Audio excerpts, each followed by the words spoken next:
Hey guys, you are watching your anime world. How are you all? Please support to subscribe this channel for watching new interesting stories. So in this video, we will see what if Deku returned home after his hero's journey. Here is short summary. Being in your 20s is the most bizarre experience for a person. Folks are just graduating college, some got so drained that they said, beep it, and dropped out. Hell, some are still living with their families, while others are beginning to start their own. However, most young adults booked as far away as possible from their shitty hometowns. Izuku Midoriya, however, is crawling right back to his roots. But before we start, if you want more stuff like this, then be sure to subscribe and like this video. And if possible, share this video with your friends. Now let's start the story. There's a certain type of beauty about childhood. That naive brain we all had, and lack of experience in life made it as such. There was no care about how the next day would turn out, only that right now in the present, as long as Katsuki could get through his boring school year, he'd be okay. Summer would always have a special place in Katsuki's heart. There was nothing quite like it in his young and impressionable mind. When the sun brought ice cream trucks full of the most delicious treats that were sure to give him a cavity, and that famous song would sing in the air, how could he think anything less? They lived in Viceroy, the town where the concrete was covered in flower petal stains. A small town she was, and carried even smaller people in her. Chatty brats at every corner, all rushing towards that same ring Katsuki chased. Sticky fingers, hardly no allowance money left, and running off of pure hopes and dreams. Childhood was bliss like that. Katsuki couldn't see it at the time. When being 8 years old, and having your best friend drag you away from the one thing you looked forward to in the summer, Katsuki was sure that he's seen the worst in this life. Izuku Midoriya. Protest after protest, he begged his friend to quit hauling him away, but the more he seemed to say that, the quieter the beautiful music became. The ice cream truck, Katsuki cried out, staring off into the distance, longing for the beloved truck of his dreams. Katsuki was no crybaby, but this betrayal from his best friend was making his tear ducts reevaluate the truth. The culprit of Katsuki's demise squeezed his hand to get his attention. He gave a sorrowful pout, muttering, "I'm sorry, Kachan." Izuku took a pause on lugging them around, his green eyes focused on the swirling ants at their feet. Katsuki knew this look. His friend was in deep thought again, probably trying to whip up some solution to make him feel better. Nope, not happening this time. Katsuki was not going to give in to Izuku's little equations on how to solve everything. He let go of Izuku's hand, bracing himself, ready to give Izuku a piece of his mind. Just as the warmth left his fingertips, a light bulb popped on top of Izuku's head. "But, I promise to buy you some when we see the next one." Pearly and crooked teeth shined brightly at Katsuki. It wasn't a horrible bargain. Katsuki could give Izuku a piece of mind later, if he can even remember to. The shrug of Katsuki's shoulder was enough indication to Izuku they had a deal, so he took his friend's hand and continued where they left off. Izuku panted out of breath as he ran. Were they in a rush? Katsuki thought to ask, but his friend interjected, "My mom keeps them in her garden, but she said that I might be able to find some outside too." Footsteps mowed over the blades of grass, kicking at the small weeds as they ran. In their town, Viceroy, there were plenty of parks, but none had a forest quite like this one. Greenery stretched the size of a block, inside hosted tiny streams, a pine tree fort that some teenagers made, and if you were lucky, a deer or two could be seen as well. Izuku's mother wasn't too fond of her young boy going to such a place, especially because of the deers. But, Izuku figured this was the one rare exception to break this rule, considering she told him the places their treasure might be. Katsuki frowned thinking about it. "Deku, you liar, Auntie would never let you come here." Izuku went red in the face. Well, she did now. Izuku was a terrible liar. That's probably the first truth Katsuki accepted in his short life up to now. The second truth was that if Katsuki called him out on it, Izuku would still try to deny it, and they'd probably argue until the sun went down. Katsuki knew how to pick his battles, so he simply asked, "What are we looking for?" There was a stutter in Izuku's footsteps, his pace slowing down. The two children stood in front of a tall tree, decorations of green and brown wrapped around it. With the pads of his fingers, Izuku lightly grazed the gigantic shrub. He picked two of the green-looking ones off, these ivies. Izuku presented to the greens in front of Katsuki. My mom tells me that they mean loyalty and friendship. Sounds nerdy, Katsuki snorted. Izuku puffed his cheeks. No, it's not. I got these for us. A coral hue rose to Izuku's cheeks, Katsuki's favorite color. Everything he owned was red, from his bike, gaming system, bed sheets, but to Katsuki, the color always looked best on Izuku. His favorite color, favorite person, and some stupid leaves given to him in all one go. Not bad, Katsuki thought. Katsuki took the flower in his left, and held out his pinky in his other. We'll be best friends forever. Without hesitation, Izuku locked his finger with Katsuki. Ivies. Even at the ripe age of 24, Katsuki wonders if Izuku forgot their meaning. Perhaps he was too old for pinky promises. However, Katsuki sure knew he wasn't. Chapter text.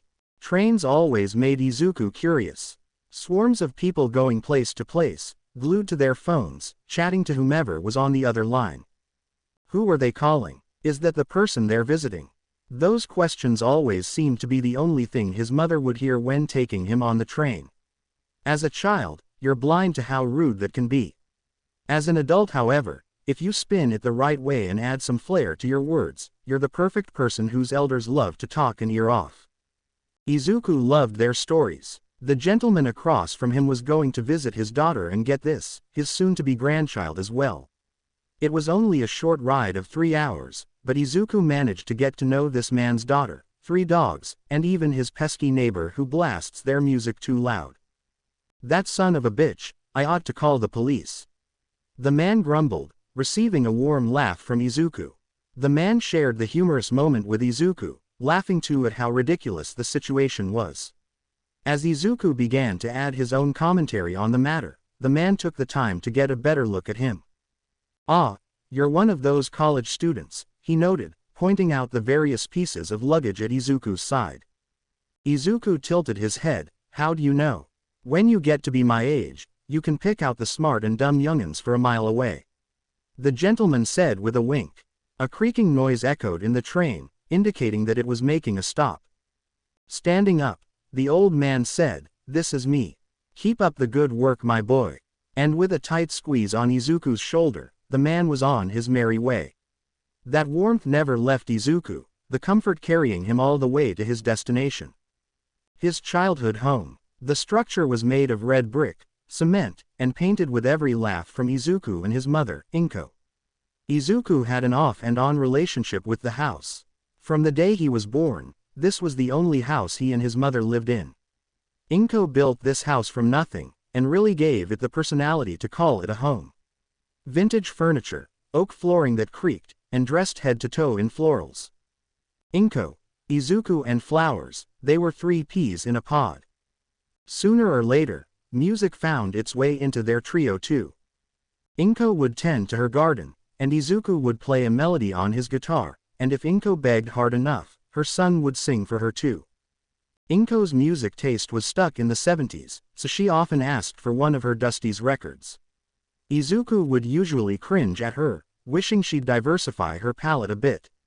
He even tried to play her some 80s and 90s music, as that was the closest thing to her Dusty's, but she never budged. Only thing that came out of that was Izuku growing an attachment to it instead of his mother. Her son was a gifted boy. Inko knew that from the first time she laid eyes on him. Because of that, Inko wasted no time sending Izuku to a high school known for its performing arts. It was out of the country, about 8 hours away if they took the train. Inko usually was a protective mother, wanting her son to stay close to home, but she knew her son was bigger than Viceroy. They had family friends out there too, so it eased her nerves knowing that Izuku would be staying with her close friend. This started the drift from Izuku and his childhood home.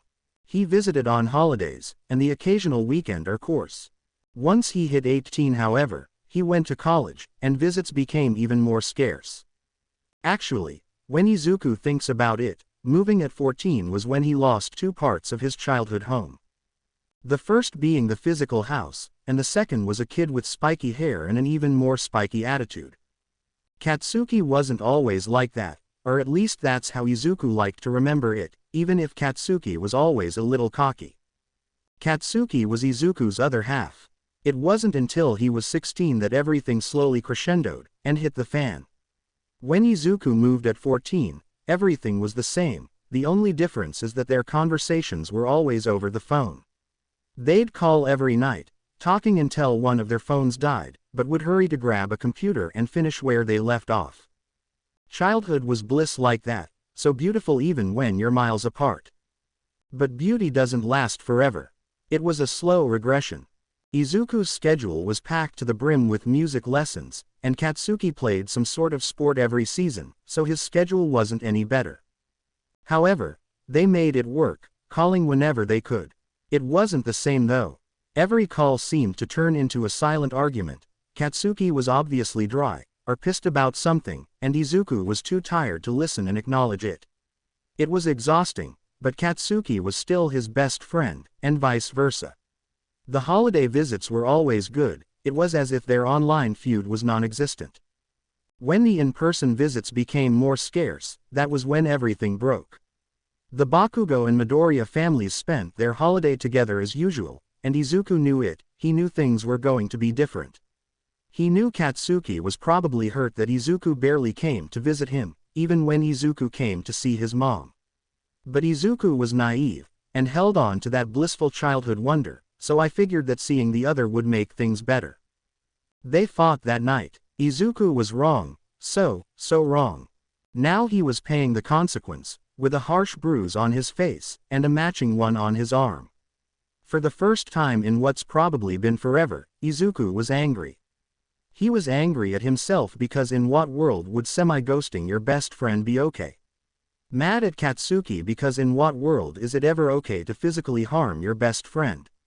It all clouded his judgment, forcing him to throw his fists, hoping to find an answer to fix the problem. He never found it, go figure right. It wasn't as if they talked much anymore, but knowing that Katsuki was someone he couldn't call hurt. Knowing that he lost his best friend hurt too, but what happened when he was 21 hurt the most. Katsuki left Viceroy, and went to who knows where. Izuku knew he wasn't one to talk, especially since he left first, but Katsuki was different. He was different because Katsuki loved ice cream trucks more than he did, and when they went to the park, Katsuki always managed to climb the monkey bars faster than he could. He was different because Katsuki was his home, and each time he'd come back to Viceroy, he always felt like he was missing something. Yeah, Katsuki leaving definitely hurt the most. Life goes on sadly, so 23 years old now, standing in front of half of his home, he can see that some of its charm still lingers. He and his mother's laughs stained the walls. Opening the door, winded by a woodsy aroma, and dust sprinkling in the air, Izuku's home looked almost exactly as he remembered it. Dropping his luggage at the door, he gave a content sigh. Mom, I made it home. 2 weeks had passed, the June sun beginning to show off just how hot it can really get. It was the time of year Izuku would beg his mother to get a better air conditioner, but to no avail did she budge. She was a stubborn woman, and Izuku was unfortunately used to the sweat that trickled down his back by now. His $20 Walmart fan from the 2000s, which only works thanks to his prayers to the big man upstairs, that was the only thing that kept him going. Yup, he'd haul that bad boy with him everywhere, watering his mother's plants, doing laundry, running away from a wasp as he watered his mother's plants. He was set for the rest of summer. The mornings were the best though. That was the time he could give the old fan a break, and let in the breeze of freshly cut grass into his home. The air was just crisp enough to cool him down, letting him hear the sounds of the morning doves. He hummed with the birds, as he picked out his clothes for the day, and the creaks on the oak floor harmonized right with them. Were the birds in a good mood? He sure knew that he was. He took one step at a time downstairs, bouncing with the song of chirps in his ears. In Viceroy, mornings are often smothered in the smell of cow manure, and usually that would throw Izuku off, but nothing could sour up his mood today, not even the bus he nearly missed, and had to run half a block to chase down. Nope, all is well because Izuku finally has a job. Hello adulthood. Thank you, Izuku panted, looking as if he's going into cardiac shock. Clearly, he's been skipping gym days, but he was going to dismiss that for now. The tired bus driver took the wrinkled cash Izuku presented to him, and shooed the boy off to the back of the bus. Taking his leave, Izuku scurried to his seat, finding the perfect spot in the front. Morning bus rides were always the best. There's no, "Excuse me, is this seat taken?" None of that. Izuku loved the company, sure, but with the nuisance he was just now, he's glad he's the only passenger. After a few hiccups and bumps down the road, it was only a matter of time before he reached his destination. Downtown Viceroy. Now it's not King Bay, the large city glued next to theirs. Downtown King Bay was like a university capital, booming with students flooding every corner, riding their bicycles from place to place. University of King Bay. It was the first likely university Viceroy kids picked when they wanted to get as far as possible from home, but also not upset their folks. The city life brought busy traffic, never-ending construction, and beautiful and trendy shops at every corner. Downtown Viceroy still had its charm though, tiny as it was. The strip, if Izuku could even call it that, was barely 6 blocks long, and could never fit the mound of college students King Bay had. Just enough for the old-timers, curious teenagers of Viceroy, and Izuku to be at peace with. Step by step, Izuku could see a reflection of his younger self, ice cream in his left, and his other gripping on a familiar kid with spikes for hair. They'd race down the strip, but always made sure to tiptoe right once they'd pass the building Izuku was approaching now. An old Bible study which roamed with old geezers that would pounce on any kid goofing around, or causing a racket. Looking back at it, Izuku and his old friend were angels, or at least Izuku was, so there was no need to fear. Still, even in his 20s, and the old Bible study gone by now, Izuku felt off not sneaking by. The church group relocated a few years back. What used to be a place that filled the streets of gospel voices, now sung a tune of delicate lo-fi music. Bye-bye, Bible study, hello, coffee shop. Usually, when old-fashioned buildings are taken over by a new company, there's always this stuffy atmosphere that swarms, leaving a displeasing taste in Izuku's mouth. Izuku was just like all of the Viceroy elders, in ways he was stuck in golden days, back when taxes were not kicking everyone's ass, and childlike wonder roared in the air. Some of that sweet memory still lingered in the renovated cafe, the outside structure all but the same, its famous Renaissance dome shape in the center of the building, and typical rectangular sides. Only difference was the addition of a small greenhouse to the right wing of the building. Humid air shoved at Izuku's body, pressing him to go inside, but the beautiful sight stopped him in his tracks. Was this what Izuku left behind when he went away for school? He nearly wanted to punch himself dead in the face. How was there ever a time in his life he thought Viceroy couldn't host such a place? Nope, not gonna think about that. Izuku was not going to sour his mood right now, so he focused on the structure in front of him. Above his green curls wrapped exquisite stained glass windows, the glorious sight caused him to crane his neck just to get a good look. Yes, Izuku could stand here for hours marveling at the detailed work, but alas, he had a job to get to. If he thought the outside of the cafe was beautiful, then what the hell could call the inside? Was there a word that was more powerful than beautiful? There definitely was, but Izuku was too shaken to whip out some fancy words. He'll call it heavenly for now. Yes, that was it. Izuku couldn't think anything less when the whiff of sweet filled his nostrils. There were flowers hanging from the ceiling that looked like a theater skywalk, every comfy chair known to man, jazz music. Oh God, Izuku might have just died and entered heaven for real this time. Hi, welcome to the coffee garden. If Izuku wasn't looking at the varieties of baked goods, he's sure he wouldn't have heard the quiet voice that came from behind the counter. Izuku bounced his eye upward to the barista, again stunned. It seemed beautiful had to be a requirement for this place, even the staff. If Izuku were to open up a dictionary and search for the words, pretty boy, he was certain he'd find this barista's face in there. Hell, he'd bet his whole college tuition on that. Well, not actually, but when looking at the white and red-haired male, Izuku thinks he'd be at the right odds. Hi, I'm looking for Mr. Iida, I'm here for my first day. Ah, new hire, stoic face and all, the other man left without warning to the back, leaving Izuku to raise a confusing brow. After there were a few ticks that passed on the clock, Izuku's brow grew even more confused, and his feet reached to the tips to lean over the counter, hoping to get a better peek on the other side. Just as Izuku's curiosity moved his body, he could hear frantic footsteps approaching. Midoriya, the man, Iida as Izuku could tell, pushed past the beaded curtain of the back room, brisking his way to the other side of the counter. He extended his hand to Izuku. It's a pleasure to finally meet you in person. Yes, it's definitely nice to talk without the computer screen between us, Izuku laughed, taking the hand presented before him. Iida carried an unmissable authority with him, that much was clear by the firm grasp in his handshake, albeit his young age. That's true. Did you have a safe trip? If I recall, you were out of the country. Yes, Izuku nodded, but I'm from here. Viceroy. Born and raised, Izuku glowed proudly.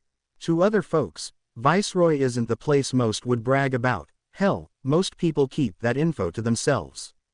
But when you're around kinfolk, there is an indisputable grin that can't help but grace Izuku's face. Iida was the same, giving Izuku the legendary, dad-like, pat on the arm. Ah, welcome back. Before we get to the actual duties of your position, I'll introduce you to some of the staff. Iida motioned for Izuku to follow him towards the back room. It was no different than the rest of the cafe, cozy as ever, but with the presence of a male with black hair lounging on a couch. This gentleman here is our assistant manager, your direct supervisor. Anything from scheduling, time cards, and concerns in the workplace directly go to him. The new stranger gave a lopsided smile as he stood up. God Tenya, when you say it like that, you make me sound like a narc.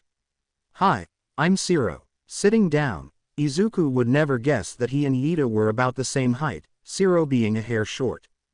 Standing next to each other, it was hard to think of them as a good duo. Iida had a strong build, with an even stronger personality, whereas Siro had a slouch and carefree swing to his posture, and had a lanky frame.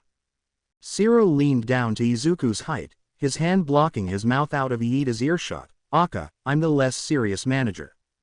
You should always be serious, this is a place of profession after all, Iida reasoned as Siro lousily sipped from his coffee mug. Yes, of course, Siro ran his free hand down his distressed graphic tee, putting on a tall stance, very serious. A pained and bored expression painted over Iida's face, and if Izuku was looking at him correctly, he could have sworn he saw an eye roll too. Iida reached for what Izuku assumed was Siro's coffee, but by his lack of care in snatching it out of his grasp, Izuku was wrong. That's mine, thank you. Iida took back his coffee, the smell making it evident that he drank pure black coffee. Izuku wasn't one to judge, but he was judging. Iida waves for Izuku to follow him somewhere else. Moving on, Iida voiced, leading them back to the front counter, Siro trailing behind as well. These three are a few of your coworkers. Todoroki, Awase, and Monoma. Iida pointed to the pretty boy from earlier. Izuku guessed that was Todoroki. Then that means the one with light eyes and bushy brows was Awase, and Blondie was Monoma. A curious yet intriguing alert rang in his thoughts. Wow, this whole place is run by 20-year-olds. And even thinking that was a stretch, as every adult didn't look a day past 25. The one with the bushy brows, Awase, was it. Was first to break Izuku free from his thoughts. Hey, if there's ever only one cinnamon bagel left, never give it to a customer. And don't take it for yourself. That is mine, and mine alone. He had a fierce finger pointing at Izuku, but the way his body leaned against the counter an easygoing smile, Izuku to tell he was just pulling his leg. Izuku parted his lips to give a cheeky remark back, but the blonde butted in, yeah, don't steal his food. He's really like a hungry hip. Karma had done its evil magic, cutting Monoma off now, but with a sprinkle of physical force caused by the harsh elbow jab from Awase. Laid back to pissed in 0.03 second, Awase was an interesting fellow. He yelled, God, do you ever shut up? Yes. Body shaming, stealing company food, and physically harassing each other are definitely appropriate actions in the workplace. Iida listed the various atrocities off his fingers. Yup, it certainly won't lead to an email with HR. It seemed as if all the staff had something to add to the catastrophic conversation, Todoroki tilting his head to the side with a genuine look on his face. We have a HR. From where he was standing, Izuku could hear the cogs in Iida's brain begin to malfunction. He didn't get it before, but Izuku could now guess why Iida drank pure black coffee. If this was another normal day for them, he sure as hell needed it. This must have been normal behavior for the group, judging by the disappointed, but not surprised sigh that escaped Iida's lips. Iida closed his eyes, hoping to wake up from this nightmare. "Welcome aboard Midoriya, Hanta, I'll leave the rest to you," was all Iida could manage before he took his leave, and left for the back room. Lazy eyes trailed Iida as he marched back, and stayed glued to the beaded curtain until he was certain Iida was out of earshot. Satisfied he was in the clear, Shiro whipped his gaze back over to his crew. "Well, since I'm the boss now, I put," Shiro twirled both hands towards the group, scanning through the options. A hum rumbled past his lips, Todoroki in charge. All four of them said in unison, "What?" Of course, Monoma and Awase sounded the most distraught. "Smoke break," Shiro shrugged, dragging a light from his back pocket. "Why can't I be in charge?" Monoma yelled, pointing at himself as if he, the body shamer, were the best candidate for the job. Shiro may be the laid-back kind of manager, but he knows his staff well enough to know who will not set the building on fire. Final in his decision, Shiro began to wander off, but not before twirling around to say, "Toto, keep these two in line, will you? Good luck Midoriya, you're gonna need it." Chapter text. "Toto, keep these two in line, will you? Good luck Midoriya, you're gonna need it." And with that, Shiro was off, leaving only the echo of the doorbell chiming. Silence roared amongst them, as Izuku was sure the other three were probably too stunned to speak. Taking the first step, Izuku asks, "So, what next?" The supposed new boss, Todoroki, hummed, "Well in the morning." Monoma whipped his arms out, blocking everyone as if something big was going to happen, only to say, "Absolutely nothing." Awase shoved Monoma's hand out of his proximity, rolling his eyes. "Cool, let's speedrun, how to get fired on your first day." "Shush, don't you have chipped walls to fix up?" Monoma sized Awase up, pointing his finger up to his ash-black hair, and down to the tool belt that wrapped around his waist. On closer examination, Izuku could piece together that Monoma, for the first 5 minutes of knowing him, was not being a piece of shit, but was telling Awase to do his job. A repairman and coffee shop worker, huh? Awase was full of surprises yet again. He did fit the role though, with messy stains on his crew neck shirt, a thick headband that was probably used to keep the hair out of his face, and a pretty nice figure. Awase wasn't no Tenya Iida, who was pure muscle, but he was well built and being 5 feet 11 was definitely working in his favor too. Izuku expected there to be another throwdown between the two, but Awase walked off, grumbling something about kicking Monoma's ass off the clock. The scrunch on Monoma's face didn't leave until Awase was out of his sight. Once gone, he started, moving on, "Show, I think it's time we tell him about the beef." It's definitely not the time to do that. Though not in sight, there was no denying that Awase's voice was yelling from the distance. And Monoma didn't bother to check either, instantly yelling back, "Put a sock in it, Awase." Monoma sighed, "So the beef." 10 o'clock, Monoma said, motioning for Izuku to turn towards that direction. "Know your other 10 Izuku must have got his right and left mixed up, causing Monoma to annoyingly roll his eyes, and grab Izuku's face, steering it in the right direction. That 10 o'clock.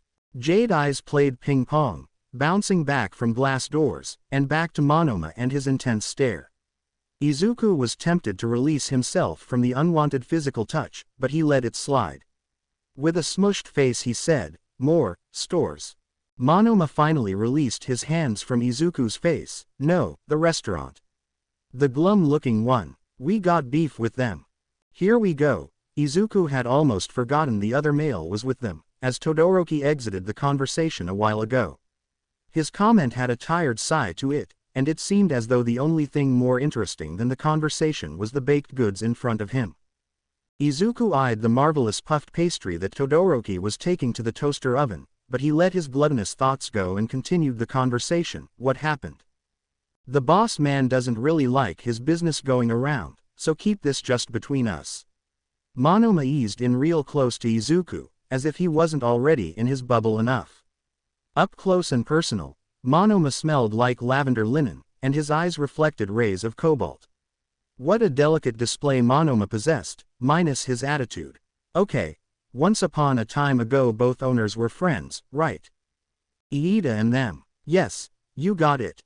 Monoma praised Izuku as he followed the conversation. They were the best of buds. Iida already had his cafe established, and his friend needed help with his own, so Iida helped them. Iida bent backwards for him, but all of a sudden he was stabbed in the back.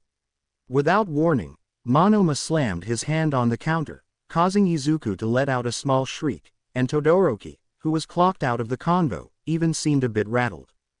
Well, not literally, but it was still bad.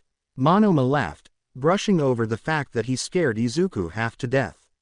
The guy stole 1K off him, and took his most prized possession, his grandfather's ring. We've hated them ever since. Monoma was one hell of a storyteller. Izuku almost applauded him. He's never been so immersed in a story, as his heart truly did ache. That's horrible. Poor Iida. Poor Iida indeed. Monoma nodded, sorrow in his eyes. Which is why tonight we'll get our vengeance. Todoroki muttered, face full of buttery goodness. We close at 6. Never mind the fine details. Monoma waved him off, marching off to a shelf that had various miscellaneous props on it. Monoma grabbed the fake mustaches and wigs, shoving them to Izuku's chest. Here, put this on, we have business to take care of. Monoma reached for Izuku's hand, and in his other hand, Izuku held the random gift he handed him. What about training? And who's gonna watch the shop? Awase's got it. Izuku wanted to protest, but it seemed to be no use as Monoma had his mind made up. Todoroki was following with, and the counter was growing miles away. Before he knew it, they were outside, humidity whispering in their ears, asking them what they were up to. Izuku wishes he had a clue. Hopefully his new coworkers knew what they were doing too. And the hope that was once small turned into a whole prayer to God, because right now, his so-called experienced coworker, Monoma, was making them look like idiots. 3 men in their 20s creeping across the street, wearing shitty disguises. Not to mention they weren't looking both ways, and caused cars to blare their horn. Man, they looked like fools. The sudden commotion of honking horns caused Zero to look up from his phone, and to his surprise, finding his staff doing God knows what. Hey, what are y'all? Monoma yelled back, we're on break. They were definitely not on break considering the shop just opened, but Monoma went with the lie, even though Zero wasn't having it. Preparing for their manager to come rushing in, Monoma grabbed the 2 other arms, scurrying them across the street, and into the restaurant. The rush whirled Izuku's vision, the whole world running into his sight at once. It wasn't until he could hear the ding of a door when began to see clearly. He would have thought he was back at the coffee garden, but this doorbell had a lower octave to its hum. And, crazy as it sounds, Monoma was right again. Sort of. This restaurant was glum, sure, but not in an unattractive way. Izuku wasn't sure how to describe it. It had an alternative dark vibe, from the leather seating, metal music in the background, even all of the band posters on the wall. Instead of baked goods like his familiar coffee garden, this place had all assortments of booze behind their counter. This was the kind of place that was really alive at night. Izuku could just see it now. People jiving out to music, maybe even bands would perform up on their little stage, and bartenders running around like crazy, trying to fulfill every drunk's desire. Right now, however, the place is quiet, even with the metal music in the back. Instead of glasses of liquor everywhere, there were breakfast menus at every table. Talk about versatility. The 3 sit into a C-shaped booth, Izuku in the middle. The leather was cold and squeaky as he sat, sending a cool shiver striking Izuku's spine. Izuku watched as Monoma picked up the menu. They were ordering food now. So, what's our plan? Izuku hummed, all while taking a look at the menu. Pancakes sound nice, he thought. Just follow my lead. As Monoma's words came out, so did their waiter. How are we doin' on this fine mornin', folks? The waiter had a radiant boom to his voice, and shark-toothed grin to pair with it. He had a sunshine kind of smile, and flaming spiked hair that seemed even brighter. Unfazed by the charisma, Monoma gave a dull answer, "We're doin'." That was a confusing answer. The waiter must have thought the same, as he gave a confused smile, and then turned his gaze towards the left end of the table. The waiter sprung up upon seeing the other. "Oh, hey Todoroki. Haven't seen you in a while." The waiter with the name tag, Kirishima, shot that shiny smile at Todoroki, and to Izuku's surprise, Todoroki gave one back. Izuku usually isn't one to judge a book by its cover, besides Iida, but he didn't know Todoroki was capable of such a reaction. It wasn't as bright as Kirishima's, but Todoroki's small yet sincere smile was lovely. "Yeah, I've been. It seems as though Monoma has a problem with cutting people off inside and out of work. He exaggerates. The audacity of you to not offer us any beverages." Monoma turns to Izuku. "This establishment, I tell you." Not knowing what would be the right response, Izuku slowly nods, giving a weary smile to the waiter. Izuku expected to get an irritated response, but the noble waiter kept a calm face and a charming voice. "What would you like to drink?" "Strawberry aid." Monoma cut him off. No surprises there. Still, unfazed, Kirishima looks to Todoroki. "What can I?" "For all of us." Geez, was Monoma going to let the man do his job? Kirishima exhaled through his nose, the sunshine starting to fade away. Kirishima gave a slow blink towards Monoma, right away. Monoma's eyes tied to Kirishima, following him all the way back into the kitchen. Out of view, Monoma gave an enthusiastic thumbs up to Izuku, who in all honesty had no clue what expression he had on his own face. Disgusted, shocked, terrified. Hell if Izuku knew. Izuku shook his head, the whiplash of whatever that was getting to his head. Wanting some reassurance from at least one sane person, Izuku eyed Todoroki, who had an unfazed look on his face. Oh God, maybe he needed some of Ida's coffee. Almost losing hope, luckily or unluckily, their server returned, 3 strawberry aids in hand. This time around, Kirishima made sure to stand on Todoroki's end of the table. Safe call, Izuku thought. Now what can I get for y'all? I'm guessing you want your usual, Todoroki. Monoma slammed his menu down, because of course he did, plastering a horrid look on his face. How dare you? Kirishima would be damned if he let Monoma finish his sentence, as the blonde needed a taste of his own medicine. He was quick with it too, waiting for the right moment to strike Monoma down and taint his ego, flipping his notepad up, blocking Monoma from his face. Classic move teachers would use when they wanted students to keep out of their conversation. Kirishima continued, ignoring Monoma's presence. Your usual. It came out with force, the laugh breaking past Izuku's lips, which in hindsight was bad. Like, very bad. Because Monoma, oh lovely Monoma, he stood up, chucked his menu to the floor, and at the top of his lungs yelled, I want the manager. Monoma's chest rose up and down, glaring daggers at Kirishima across from him. Kirishima lowered his notepad to his hip, narrowing his eyes. You're talking to the manager. Cut the shit, Monoma. That took Izuku by surprise, as he was under the impression they didn't know each other. Odd. Izuku didn't have much time to think it over, however, as Monoma was quick to fire an insult back. As if it was even possible, Monoma gave an even nastier glare. Well, get me the better manager, damn it. Right. Kirishima looked up to the ceiling, acting as if he were considering Monoma's request.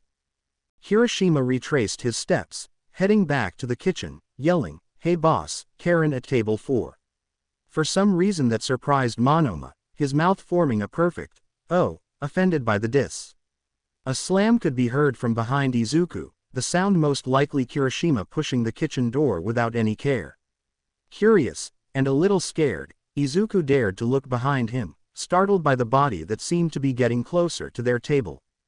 A much older man, mid-30s, strutted over, a lean in his walk that rushed Izuku with unease. The man damn near had tattoos over every inch of his body, soulless eyes, stretched earlobes, and dipped head to toe in black clothing. "Kiri, I've already told you, sometimes you can just tell a customer to beep off." There was a smoothness in how he talked, and just off that alone, there was no way in hell that this wasn't the owner. Up close and towering over their table, the guy was a jump scare, causing Izuku to shrink into the leather seat. The man gave a smile that screamed, "Eat shit and die," but his words said otherwise. What seems to be the problem? The smile quickly dropped once he saw the table. "Oh, these guys. Yeah, beep all the way off." The man wore a name tag that read, Dobby, and usually it's rude for severs to not introduce themselves, but Izuku was more than willing to forgive that. Dramatics in full effect, the better manager rotated his arm in full circle, dragging out his words as he did so. "Matter of fact, Shinso, take care of the riff-raff." He had a rasp in his yell, and his gaze never left the three misfits, waiting as Shinso made his appearance. Bored out of his mind, Shinso dragged his feet to the table, but took no time to grab Monoma by his arm. This definitely violated some kind of law, right? Shinso had a strong grip on him, but Monoma was a persistent man, so he clung to that table like his life depended on it. He was doing good too, or that was until the mustache fell off his face, and Monoma just had to reach for it. Scrambling to grab the missing piece, and only one good working arm to fend off Shinso, now Monoma was really starting to panic. "You can't, hey, don't touch me." By now Monoma was fully out of his seat, as Todoroki was too, but without the need for violence. With a kicking 23-year-old man in his arms, Shinso looked even more bored at the situation. Tired eyes trailed up at Izuku, and with that, he shot right up out of his seat. Izuku got the memo. He didn't have to tell him twice. Rabid man in his arms, Shinso continued to walk towards the door, Todoroki, Dobby, and Izuku tracking closely behind. Punching the air, voice full of cracks, Monoma shrieked, "You'll be hearing from my lawyers." Dobby eyed the laughable display in front of him. They were 2 steps from getting Monoma out the door, Izuku and Todoroki holding the door open to make this nightmare end a bit faster. Before the riff-raff could fully leave, Dobby called out, "Shoto, are you still coming to dinner with me and Natsuo?" Todoroki shrugged, "Yeah," closing the door behind him. Shinso dropped Monoma on the concrete, his body flopping like a rag doll. Looking down at Monoma, tone plain, he said, "Thanks for stopping at Jetburn Pub. Please never come back." The walk of shame back to the coffee shop went by like lighting. Izuku's vision zoned out with a gaped expression. His mind experiences a fog of emptiness, yet so full that it felt like he hoarded a million things. Iida likes nasty coffee, Awase is a flip-flopper, Monoma is a dramatic prick, Kirishima is familiar with his coworkers, and Todoroki is getting dinner with that scary-looking dude. Izuku might just throw up thinking about it all. That sweet ding chimed as they made it back to their job. Izuku glanced to his coworkers, hoping to see if they were as whiplashed as he was, but they seemed to be immune to the whole ordeal. "Oh, there they are." That was the first sane comment Izuku's heard in a while, on top of a new customer. "Thank God Awase was here to take my order, I might just make him my favorite barista." "Like you're anyone to cry about." "Ah yes, snappy, poor attitude." Monoma was back. The Izuku 1 hour ago would have thought it was odd to talk to a guest like that, but after being at the pub, cursing out customers is peak customer service. "Oh ho, new staff." The girl before him pointed out. She was a petite woman, wearing a crown of ribbons that appeared to reflect every light, her eyelashes too. If parasocial relationships could count, Izuku would say this is the first person he's previously known today, aside from Iida. How could he not? She was an up-and-coming model after all. "Yes, I'm Midoriya, Hagakure," the lady introduced, as if she really needed an introduction anyways. "If I wasn't engaged, I'd be waving my phone number at you by now." Awase spoke for him, the blush rising to Izuku's cheeks making it difficult to respond. "Don't scare him off, Monoma already did it enough." Monoma was rubbing his bruised arm, but at the remark, he gave a silent, yet deadly middle finger at Awase. Hagakure groaned, accidentally squeezing her donut she bought. God, was he telling Midoriya about the beef? so she had the misfortune of knowing the beef, too. Todo, why didn't you stop him? Todoroki gave the same nonchalant shrug as he gave Dabi. I wanted to see how it would play out. Waltzing in at perfect timing, Iida asked, how what would play out? Izuku was the one to speak this time. Nothing, boss. In no way was Izuku going to relive the hell of a day he had. Chapter text. After the hectic day, 6 o'clock rolled around sooner than expected. Honda shared his goodbyes as his staff left for the night, wishing them a safe trip home. 2 years ago, he'd trial ride with them, however in recent days, he didn't leave until 7, or to be more precise, he didn't leave until Iida left too. 7 o'clock was the magic number Honda shot for, trying out methods on how to get Iida to stop his workaholic tendencies and leave at a normal time for once.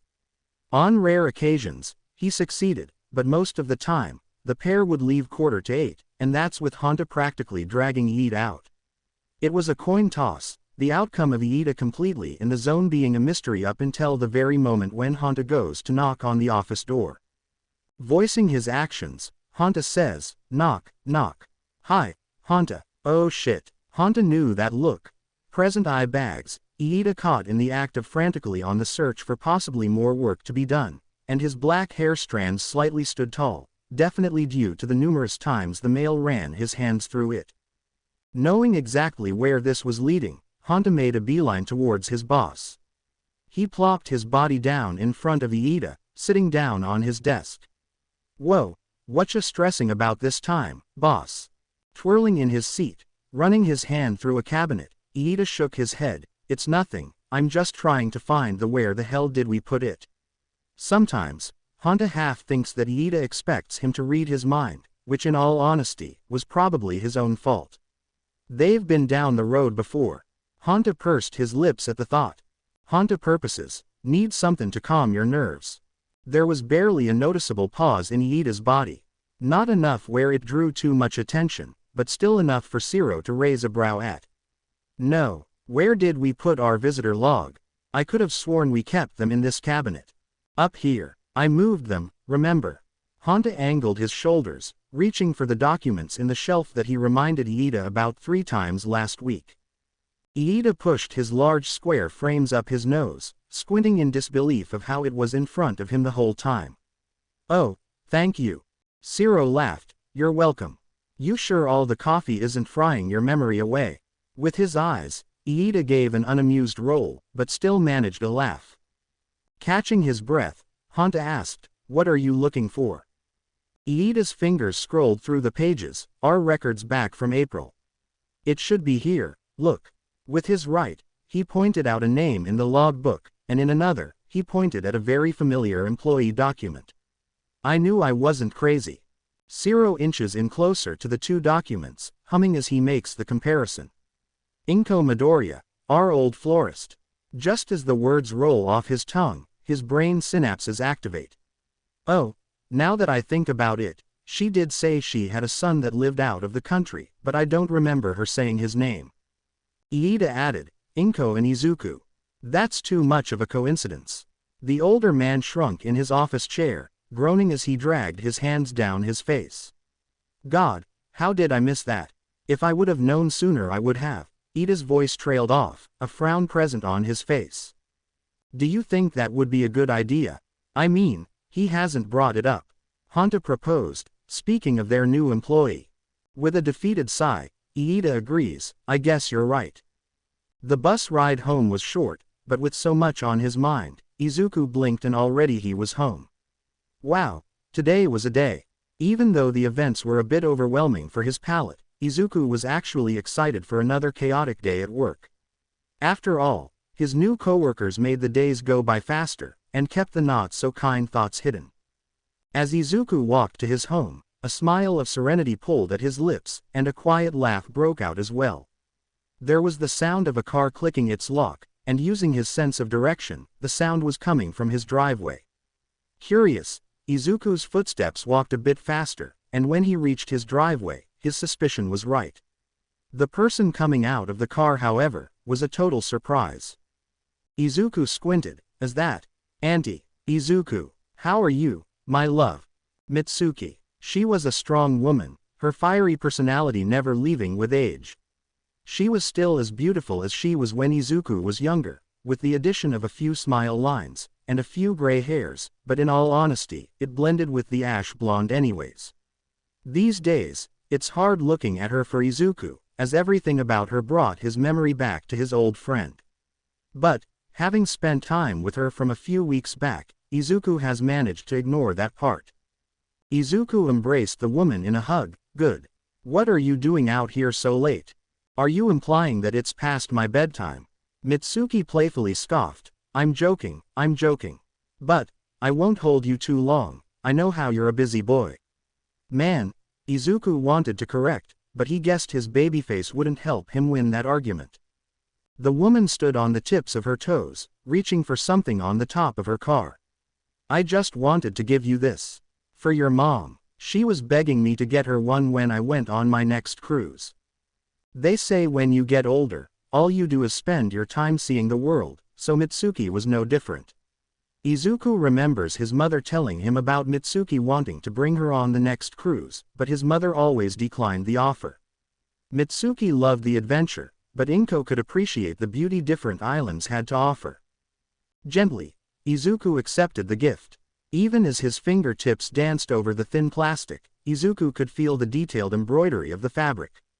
It was a dress Mitsuki picked up in the Dominican Republic, and call him crazy, but Izuku swore he could smell the ocean breeze that lingered on the dress. He smiled. She'll love it. Thank you. Mitsuki nodded. Of course, you take care, Izuku.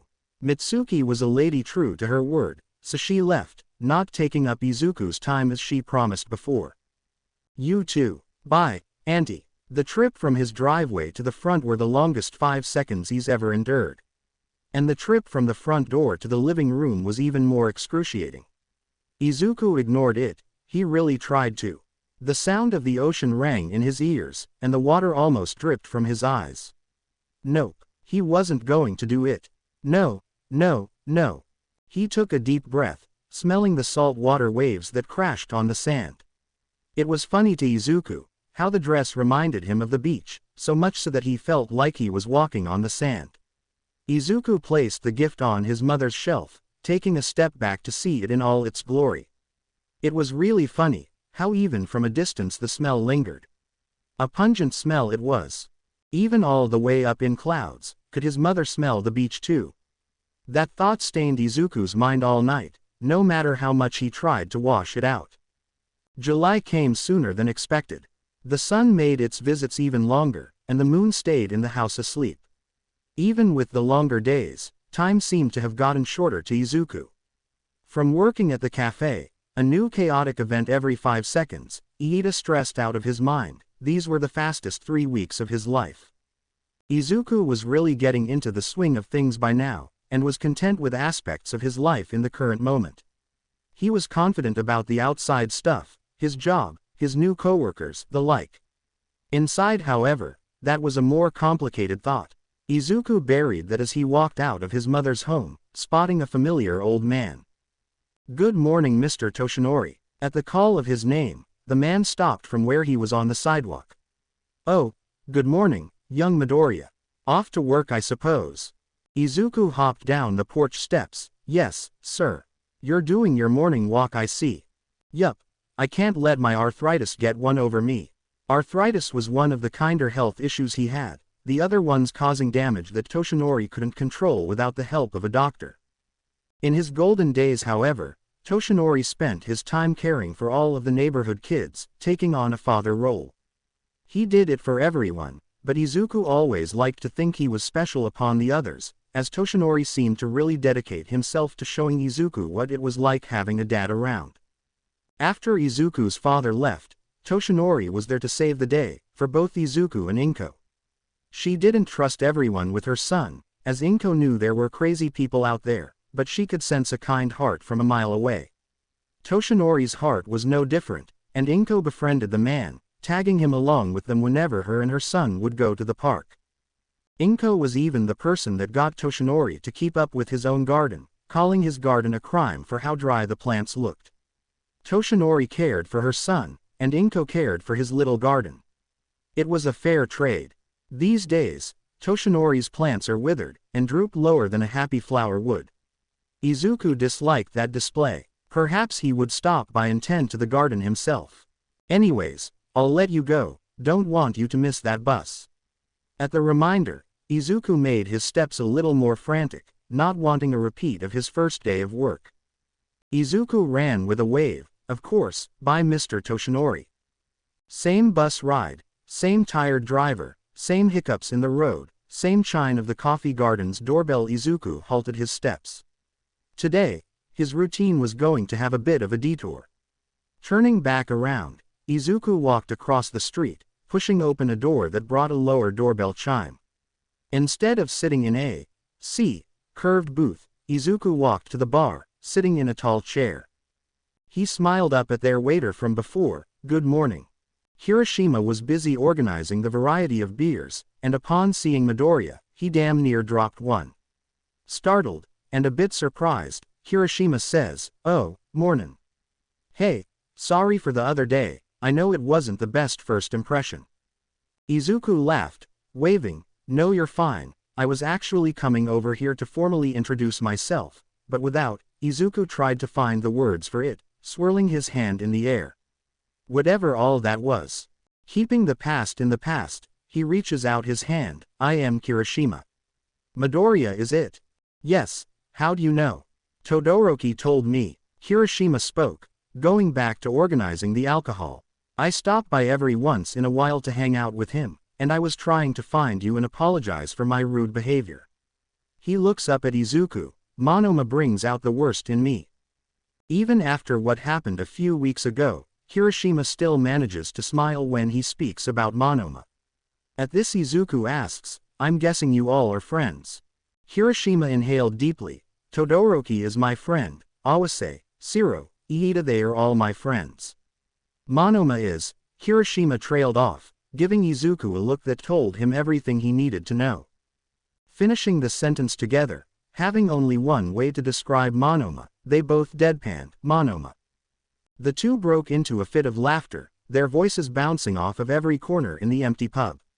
Up close, and not deathly terrified, Izuku noticed that Kirishima has a side lip labrae piercing on his right, and on his left, his canines are bedazzled with two teeth gems. No wonder he had such a radiant smile when Izuku first met him. Chuckling, Hiroshima added, "Yeah, I'm surprised he and Todoroki are so close. Even outside of work." "Oh yeah," Kirishima scoffed, "they're even roommates. But we actually all know each other from high school. I hung out with Todoroki from time to time since he was in my homeroom. Monoma was a grade below us, and was a part of their whole group. You should know them, they work at the cafe." Izuku squinted his eyes. "Awase?" Hiroshima shook his head. "Nah, Awase ain't go to our school. Kami, Monoma, and Inasa were his main crew, but all of our friends overlapped." Izuku took in the information, placing his hand to his chin in thought. "I don't think I've met Kami. I've met Inasa though, a real loud guy. So I'm guessing you haven't met Mina, or Saburaba either, huh?" "Nope." Hiroshima finished with organizing, now able to give his full attention to Izuku. Hiroshima smacked his lips at the response. "Damn. Wait, actually, you can meet her right now." Red eyes burned like stars, bursting with excitement. Calling out with his hands cupping his mouth, he voices, "Minutes." Out came a short young woman, her hair fluffy and pink like cotton candy, and her brown skin covered in pink highlighter as well. She skipped her way over, giving a smile. "What's up?" Hiroshima extended both hands towards Izuku as if he were part of his presentation. "This here is Midoriya." "Ta-da." Mina perked up, her curls bouncing with her, "Oh, our new person. Sorry we haven't met earlier, I do shifts here, and at the cafe." "You work here too, how does Monoma feel about that?" Izuku jokes. "Nito knows what's good for him. He ain't gonna say shit to me." Mina was sweet like candy, Izuku tell that much from her smooth voice, and her overall pink style. At the mention of Monoma, that sweetness in her voice was tainted with dismay. Seemed Monoma really did bring out the worst in people. "Mina went to high school with us." Seeing as though it would make sense, Kirishima decided to go down the whole line of people Izuku had yet to meet.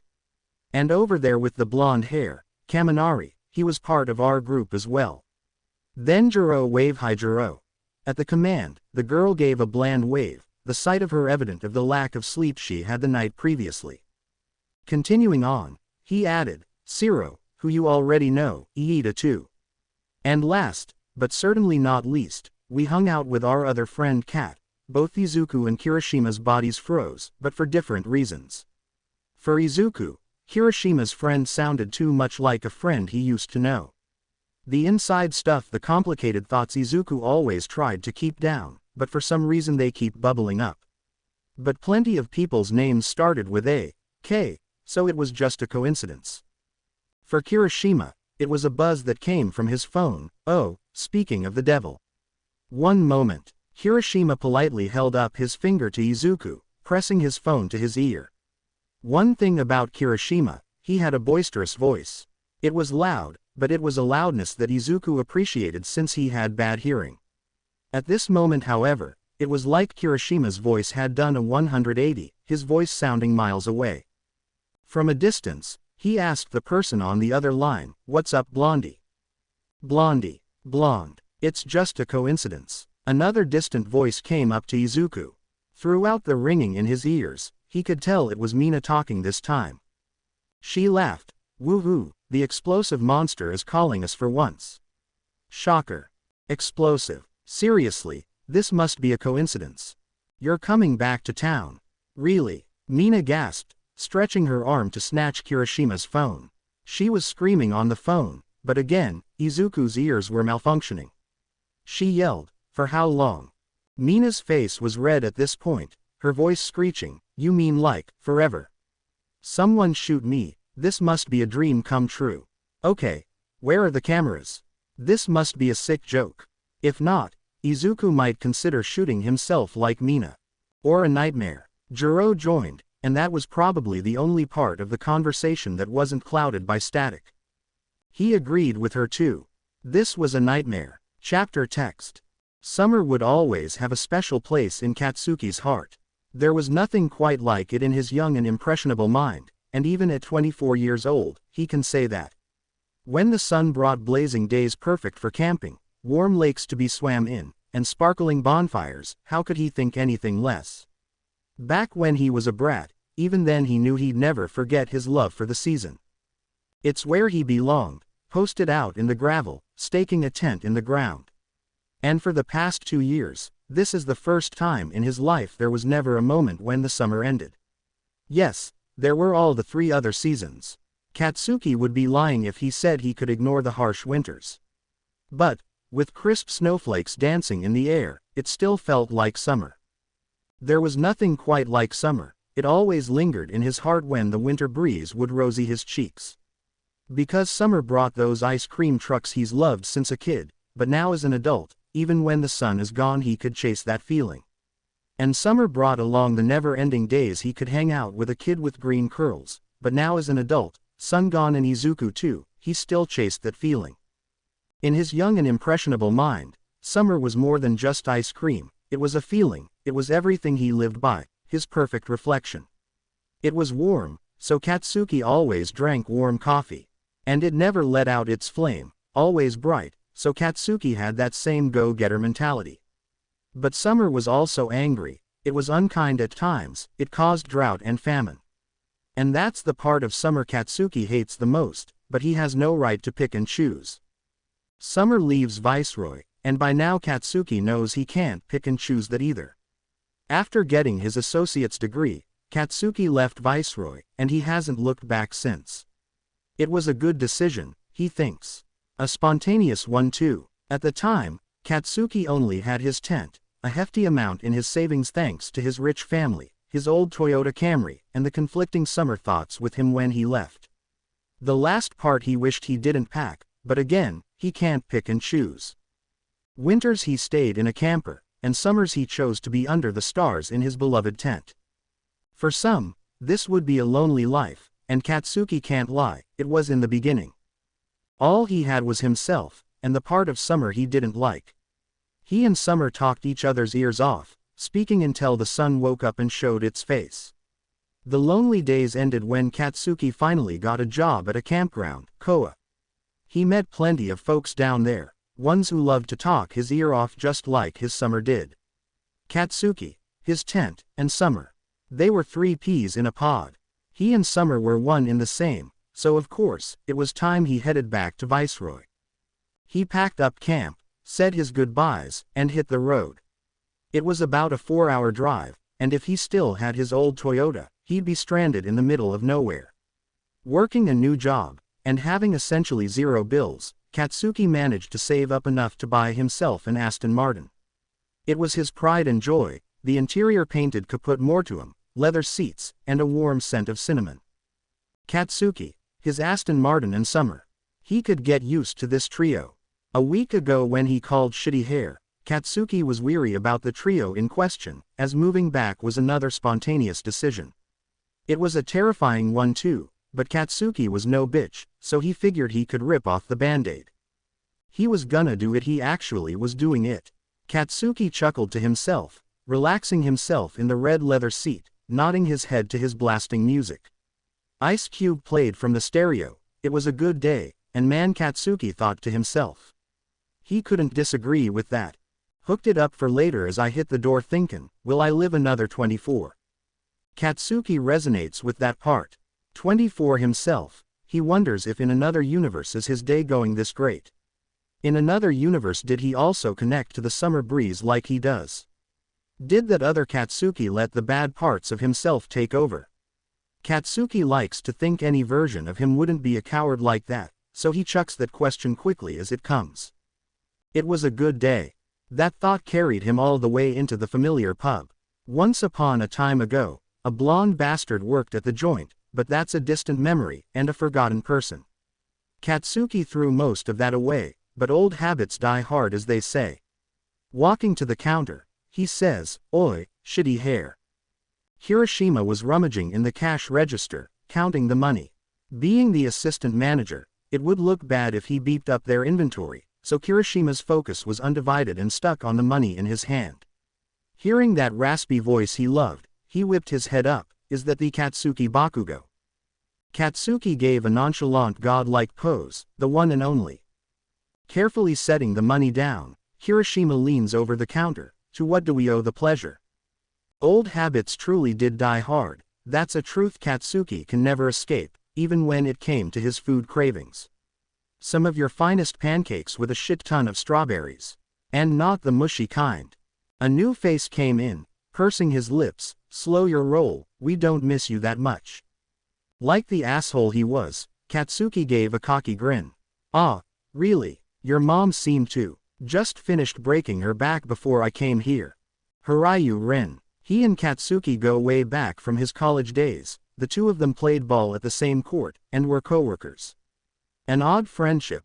Katsuki was an easily irritable asshole, and Rin was a comical asshole that used every chance he got to piss the other off.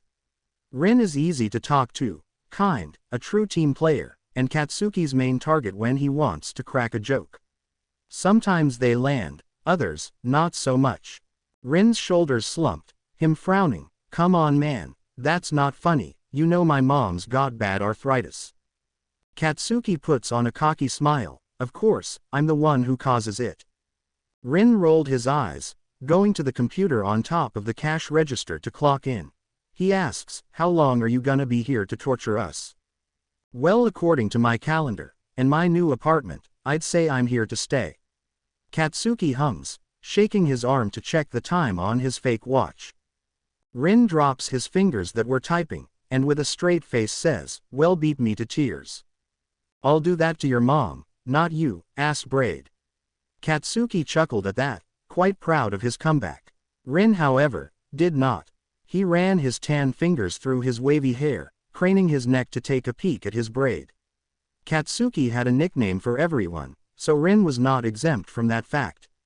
Once done with clocking in, Rin exited the conversation, going to the bathroom to check his hair. Before Rin walked off, however, he made sure to give Katsuki a kind middle finger.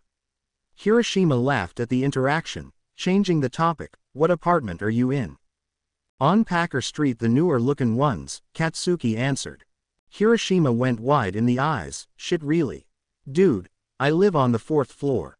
Being best friends with the guy, this is information Katsuki should know like the back of his hand. Being away, however, and hardly visiting, that's what happens. Karma, perhaps. Katsuki had no clue. You need help getting your apartment together. If it was karma, however, Katsuki wasn't going to burden him. Nah, I got it. It was a bland response, but this was Hiroshima, so of course he couldn't tell, and went on talking. Man, I just can't believe it.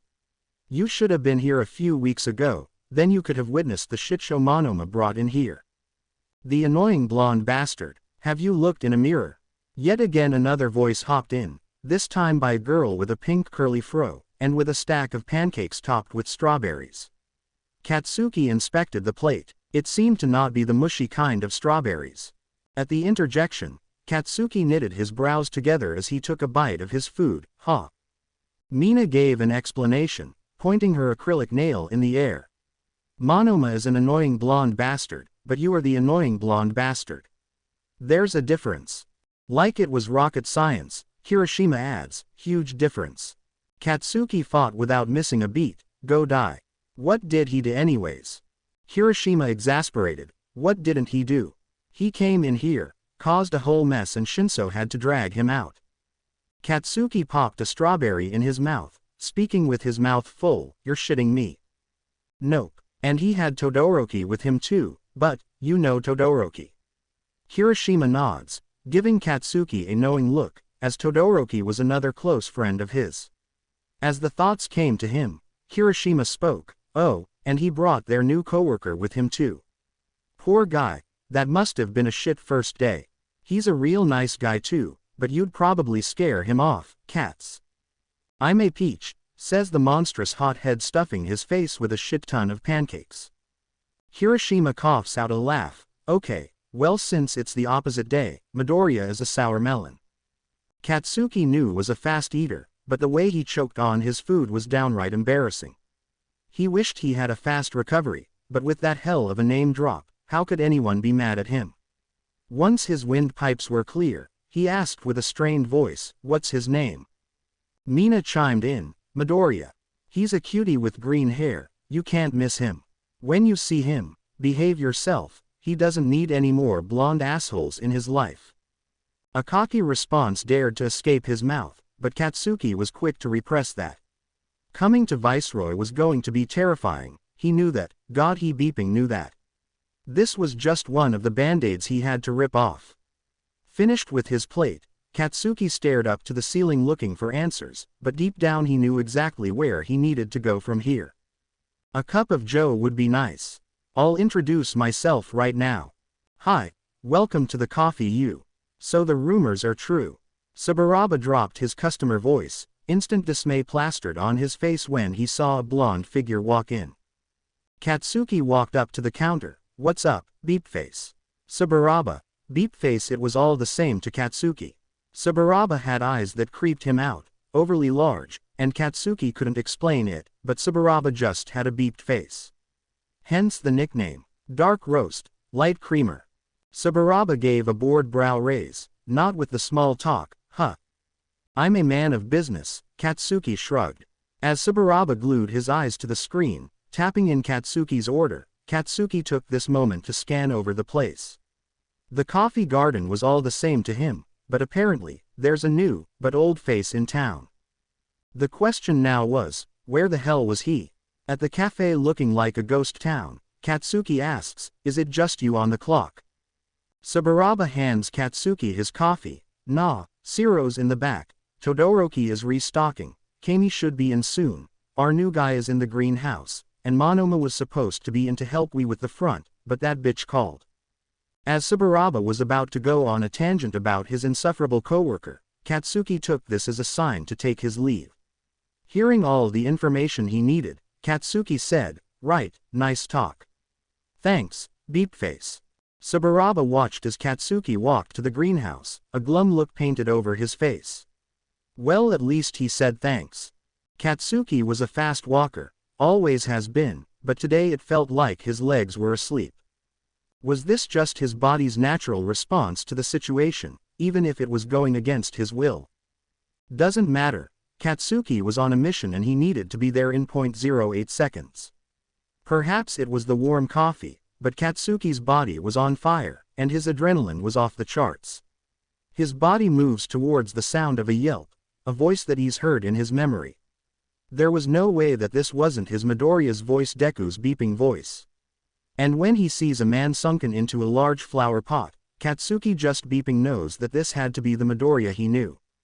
Deku. That was the only thing he could say. What was Katsuki going to tell him? Hell if he knew, this was just another spontaneous decision in his life. That name has long left Katsuki's vocabulary, but never once felt foreign to him.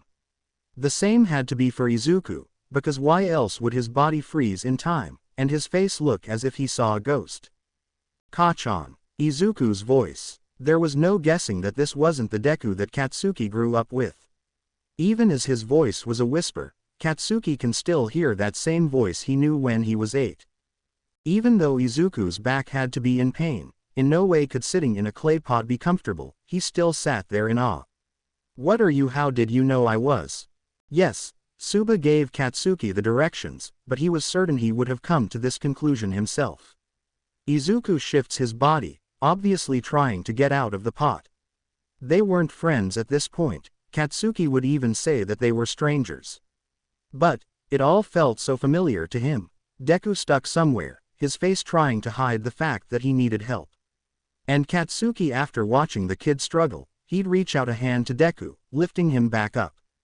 It was familiar and simple, in a way that Katsuki's legs moved without thinking, and a hand reaching out as he said, "I knew I'd find you in a pot of flowers." Simple and familiar to Izuku as well. He sought out to the other hand before him, but in doing so, he shifted all of his weight to the front of the pot, causing it to tip over. Shattered large pieces of pottery now on the floor, not to mention the soil Izuku dropped earlier that caused him to trip, hence being in the pot in the first place. Damn, he had a lot to pick up from the ground, including himself. Katsuki raised a brow at the display. I didn't know that was gonna be in the literary sense, however. Green eyes squeezed shut, wincing at the sudden pain, and possibly the embarrassment. However, Katsuki still kept his hand in Izuku's bubble, waiting for him to take it. He did, and once Izuku finally got his sense of gravity in check, Katsuki could see it. Izuku took a few steps back, scanning Katsuki as his mind was at work. Wow, Izuku really hasn't changed, huh? Viridian eyes jotted around, searching for the right words to say. Ultimately, all Izuku could offer was a bashful smile, and awkward wave. Hi. It wasn't hard for Katsuki to come with a response to that, simply saying, hey. The quiet music from the cafe traveled into the greenhouse, attempting to take over the quiet and tense aura in the air, but to no avail did it work. After the falling out they had, how could the air not be tense? They weren't friends anymore. Katsuki is sure they could both agree on that. Strangers even. But this stranger before him, he was so familiar. Grew up in the same neighborhood, with the same old geezers that watched over them. Grew up playing at the same parks, and swang on the same tire swings. They even grew up chasing the same ice cream trucks. And Izuku grew up with a protective mother, so he was always taught to not talk to strangers, and was told that it was dangerous. He was cautious, but he was also curious. When a stranger brought so much nostalgia to him, how could Izuku not disregard his mother's warning? It was only natural that curiosity would take over. Final in his decision, he stepped closer, and like a magnet, Katsuki pulled forward too. Izuku squinted, pulling his arms around his body. What are you doing here? I thought you left Viceroy. Katsuki was quick to answer, his eyes narrowing. I thought you left too. There was a burning sensation in Katsuki's words, burning his tongue in the process. He was used to the pain by now. Izuku was different from him though, he was sweet. Katsuki didn't mean to do it either, but with Izuku mere inches apart, it was only natural that the flame would burn him too. Oh, this was different. Izuku was different. Katsuki has been able to decipher all of Izuku's mannerisms, as Izuku has always been an easy book to read. and chop it up to maturity or whatever, finally reaching Izuku, but now he really was a stranger. Izuku had grown into his looks by now, Katsuki still having 5 inches over him, but Katsuki was fine with that because he anticipated that. His freckles also covered more of his skin too, and his face was round and probably soft to the touch, and it would be stupid for Izuku to have anything less because Katsuki had anticipated this as well. But this Katsuki was not ready for. Instead of frantic eyes that scanned over the ground trying to find something to say, Izuku made a face Katsuki couldn't really read. Instead of some sort of solution that Izuku would usually present, Katsuki was only met with a silence he couldn't figure out. Izuku's lips would slightly open and close, but not in a way that he was going to respond to Katsuki, but rather he was having an entirely different conversation in his head. "Midoriya, are you okay?" A sudden voice called out as they entered the greenhouse, causing both Katsuki and Izuku to turn towards the intrusion. We heard screaming. Though not entirely in view of Katsuki, he could tell whose voice it was from a mile away. Only Todoroki could manage to speak with concern, yet have the most bland voice known to man. Snapped out of his trance, Izuku delivers a sweet smile as Todoroki approaches. "I am okay, I'm just." Glass could be broken with the loud screech coming from the same direction as Todoroki. Katsuki, like with Todoroki, could pinpoint whose voice it was from a mile away. And with a scream like that, Katsuki knew exactly how to position his body, bracing himself for what was next to come. Before he could get a word in, he was engulfed into a tight hug, amber hair brushing against his chest. "The culprit," Kami squealed in excitement. "Oh my god, cats. You came here to surprise us." Todoroki chimed in. "No, Kirishima told us that he was coming 2 weeks ago." Kami's head sprung away from Katsuki's chest, followed by a gasp. "What? Why does no one tell me things? Y'all know I missed Katsuki the last time he visited. You'll be happy to hear that I'm moving back then." And happy she was, her screams nearly making everyone within a 10-mile radius go deaf. Katsuki cringed, pushing Kami away as she jumped up and down. "All right, that's enough." Kami was not grabbing onto Katsuki anymore, but still in his bubble. Her hands circle around him, a comical grin on her face. "I'm sorry, I got a text Inasa about this, he's gonna lose his shit." She whips out her phone, circling around Katsuki as she snapped pictures of him. Not wanting the random paparazzi shot, Katsuki tried to snatch the phone, but he was a tad too slow for the excited brunette. A smile curled at Todoroki's lips as he watched the interaction. "Midoriya, this is our friend Bakugo." Getting one last good snap of Katsuki, Kami turned her attention toward Izuku. "Oh yeah, sorry about that. He's one of our old friends, we go all the way back from high school." There it was again, Izuku and all these damn unreadable faces. With furrowed brows, and a bashful smile, he muttered, "I know Kachan. Kachan. We've known each other since we were in diapers. Deku is a childhood friend."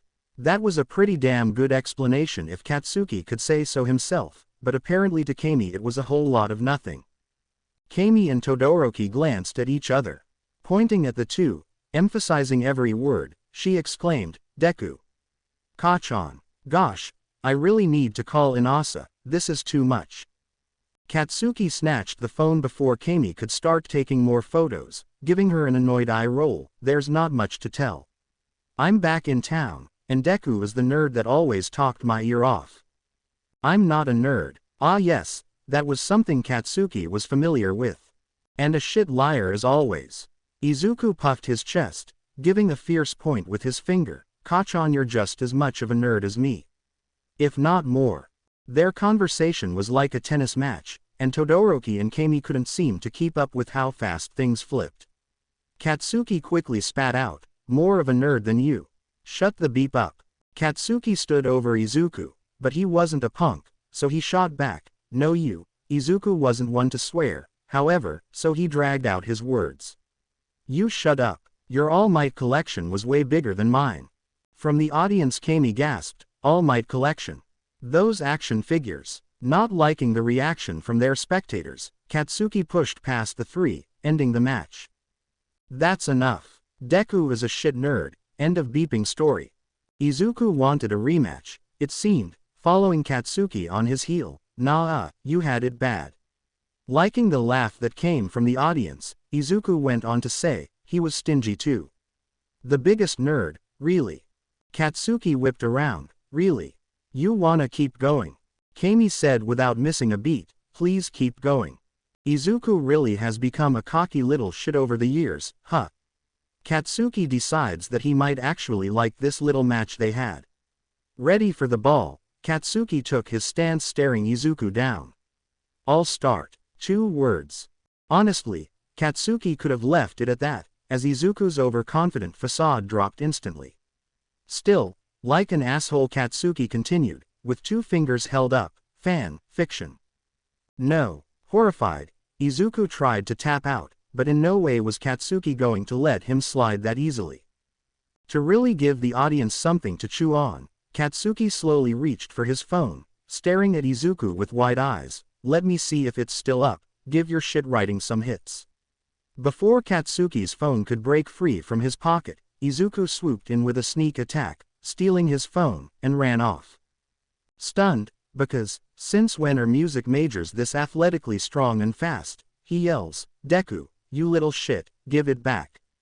Phone in his hand, knees to chest and running like his life depended on it, Izuku yelled back, no. Wow, this match was sure to take an interesting turn, and into the coffee garden for the big showdown. Katsuki chased after Izuku, and the crowd followed behind. Large stomps entered the cafe, along with Izuku running behind a table. They played cat and mouse, Izuku on one side with his phone, and Katsuki on the other ready to rip his head off.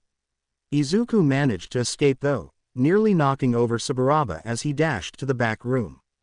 Katsuki was a good distance away too, and Izuku probably would have gotten away if he remembered that there was only one way in and out. Cornered, Izuku did the best thing he could, climbing up on the couch and holding the phone in the air as high as he could. God, Izuku was really stupid. Katsuki almost wanted to laugh at how ridiculous he looked, but for dramatics, he kept the angry mask. Katsuki stomped over to Izuku, climbing on the couch too. I pay the phone bill, not you. Give me my damn. Surprisingly, Izuku had a strong grip, so it took longer than expected to pry his hands off. Finally winning the tug-of-war match, Katsuki quickly jumped off the couch, finishing his sentence, phone. Beepin' crazy ass, little. Katsuki shook his head, trying to piece together words for the stunt Izuku had pulled. All confidence left back in the greenhouse, Izuku drops to his knees, pleading, please don't show them, I'll die. And then I'll kill Katsuki, Shiro said from the door, leaning against the door from. It's enough, we are already short-staffed, we can't lose any more. Katsuki weighed his odds, glancing at the 2. Katsuki scrunched his face, fine, and emphasized his movements by putting his phone away. Izuku couldn't believe it, he must have manifested this, he had to. Not only is Katsuki back in town, but Katsuki came looking for him, and they are back to normal. After eavesdropping on Kirishima's phone call, he had a hunch that Katsuki was coming back, but he didn't expect this. It was almost uncanny. How the hell is this working? Admittedly, the first words they said to each other were a bit rocky, but now, as Katsuki is helping Izuku clean up the mess in the greenhouse, he can't complain. Katsuki was back the other half of his home. No right person in their mind would be happy about sweeping, but here Izuku was, stupid grin and all, as if he just won $1 million. I can't believe you caught on, tainting my coworker's view of me. Katsuki grabbed a dustpan. Need I remind you that you started it? Technically, Katsuki started it when he called him a nerd, but the thought crossed his mind. Yeah, but what? The 2 old friends stared at each other for a moment, and after seeing the dead serious look on Katsuki's face, Izuku laughs, working at a cafe is supposed to be relaxing, so stop stressing me out. I might just faint. At that, Izuku slumps his body, comically resting his hand on his head. Katsuki groans, always beeping dramatic, even when we were kids. Thank God Auntie isn't like that. Izuku's body stutters, and if Katsuki didn't have his back turned away from him, he would have seen the mask slip. Calmly, Izuku says, yeah. Back still turned away. Katsuki says, I haven't seen her in a hot minute. Tell her I said hi, will you?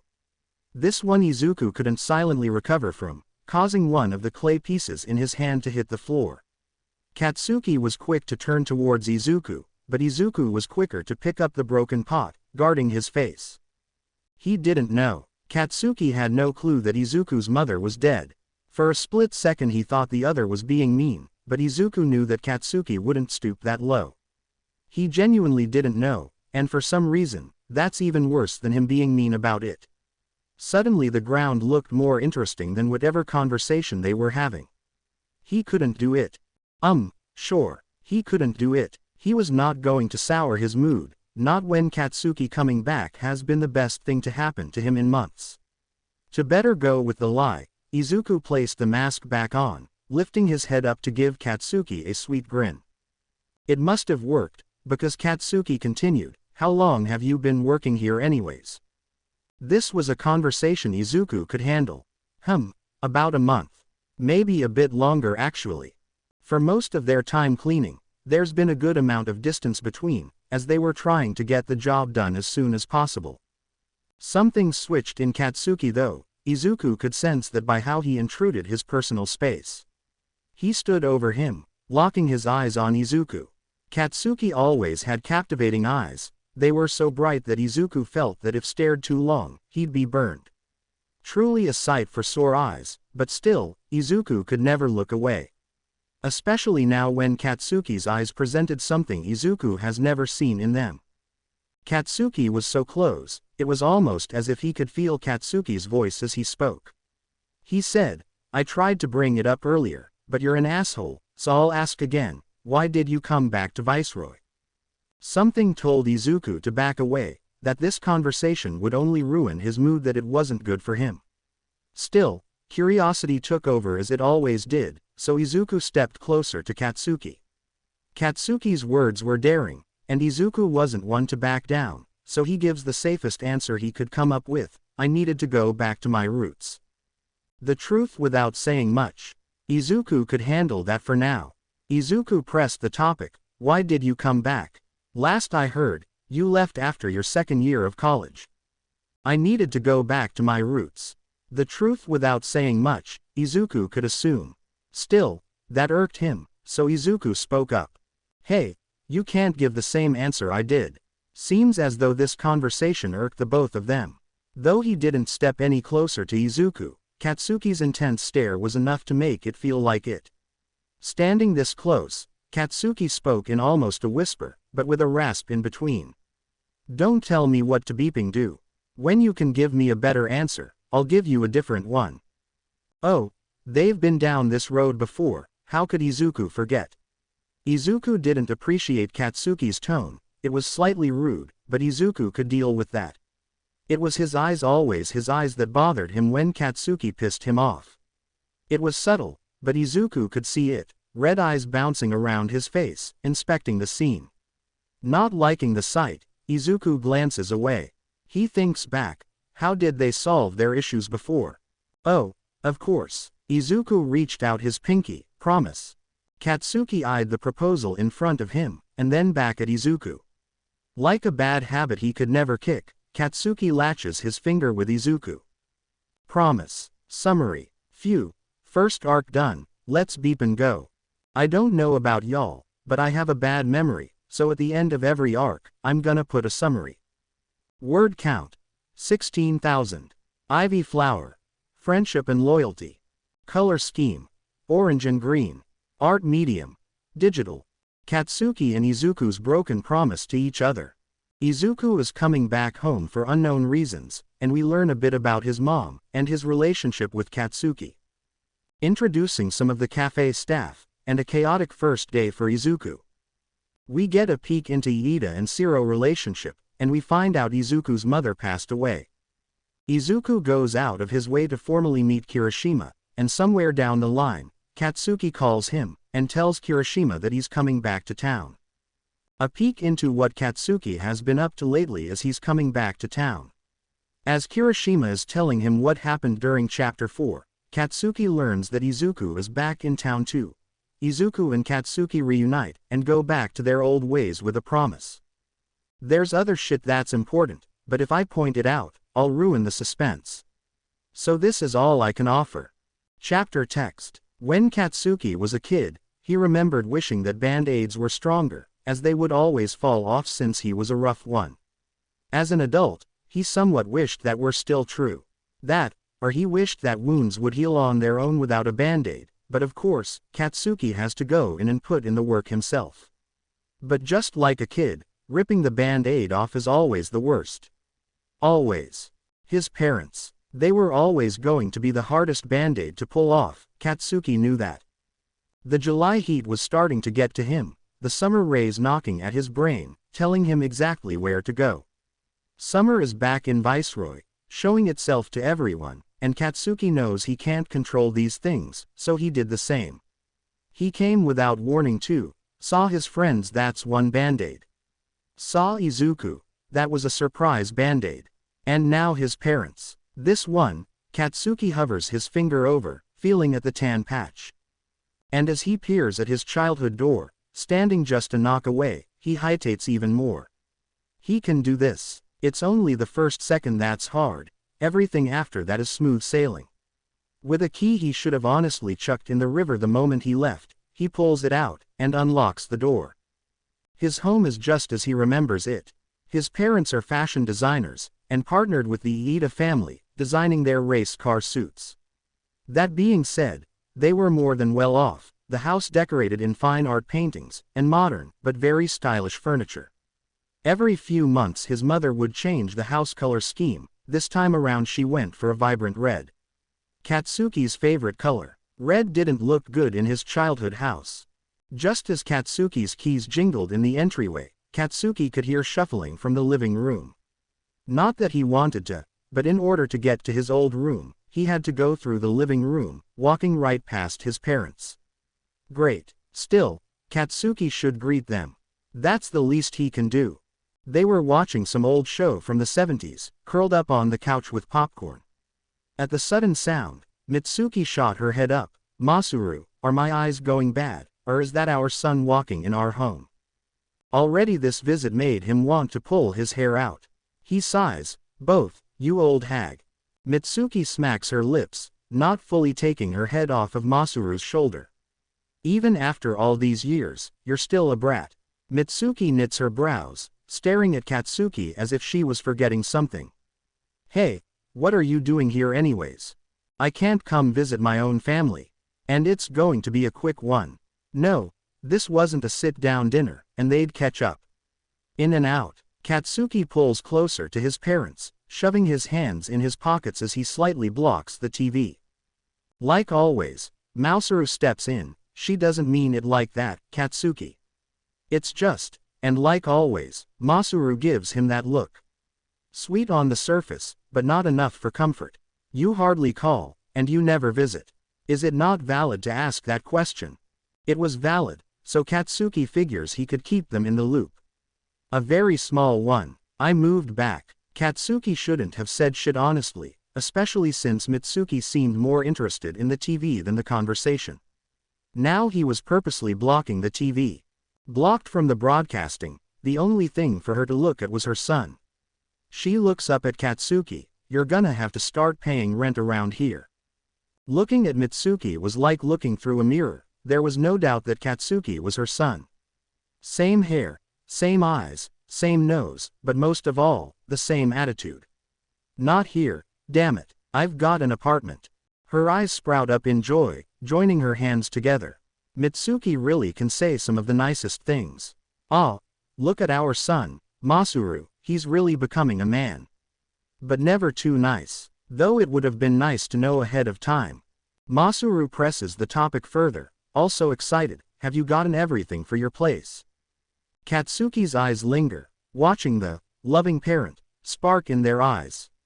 They were saying good things, they were happy for him, but the longer he stared at them, the more his hands seemed to sweat. He swipes his pant leg, I've already ordered some of my furniture. Now it's just a matter of it being delivered. It's not much, so I can manage. At that, his father raised a concerned brow. Shit, This band-aid pulled at the hairs on his arm as he tried to remove it, the tug leaving a burning sensation over his skin. Katsuki quickly changed the topic, didn't know Deku was back in town too. Mitsuki shot her gaze up to her son. Oh yes, Izuku, poor thing. He's got a lot on his plate, I worry for him.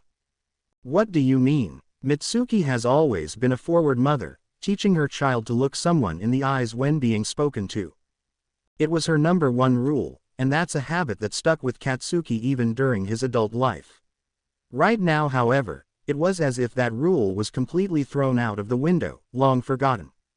It was strange, a feeling Katsuki couldn't yet define, but ran his skin cold. The distraught look on his mother's face, and her eyes shifting to the side, her voice sealed behind her lips, strange. Katsuki raised his voice at the silence. Yeah, don't all speak at beeping once. At the outburst, Mitsuki squeezed her eyes shut, pressing her lips into a firm line. Strange. But what his father said next was by far the most strange, a somber look on his face. Katsuki, Izuku lost his mother back in April. Oh, you were gone, and we had no way to contact you. Oh, right, his mother's voice croaked. When you ghost your family, you miss out on this kind of thing, Katsuki. Oh, yeah, remember that strange feeling that Katsuki couldn't pinpoint? Yeah, scratch that, because strange wasn't the right word, he's not even sure if any word could fit. And the longer he peered across to the two figures in front of him, that feeling multiplied. Meeting her son in the eyes, Mitsuki frowns. This is why you should have never left so soon, you should have. Stop talking. Nope. He wasn't going to let her finish the thought. We are not talking about that. Just. Katsuki pushes out a sigh, slumping his body into their second couch. He knew coming back to Viceroy would be hard, and he knew coming back to his childhood home was going to hurt the most. He knew he shouldn't be surprised. He wanted to leave Viceroy. He wanted this. His head slumps to the ground, a shaky hand drags through his blonde hair strands. Beep, what else was there to say? From the side, he could feel the couch dip under a new weight on it. The older woman leaned closer to his son, laying a hand on his shoulder. It wasn't like we didn't try to reach you, Katsuki. When Katsuki tilted his head up, he could see the sorrowful look on his mother's face. He'd bet the big man upstairs is thrilled right now. This is what Katsuki wanted, right? He wanted to leave Viceroy and its flower petal-stained concrete. He wanted to be out in the wild. He wanted to explore everything summer had to offer, its good and bad. Katsuki in summer. He can't pick and choose what he wants, and damn sure can't feel any ill emotions towards that. He glances over to his mom, choosing his words carefully. Did I miss the service too? No, Izuku never had his service for his mother. After she passed, Izuku moved back, and has been handling all of his mother's preparations. Izuku. The thought had been plaguing his mind for a while. Why did Izuku come back to Viceroy? Katsuki was dying to know, and like he wished for, he got his answer. He got a very, very beeped up answer. Beep. Okay. He tried to wrap his brain around it. How did he not notice?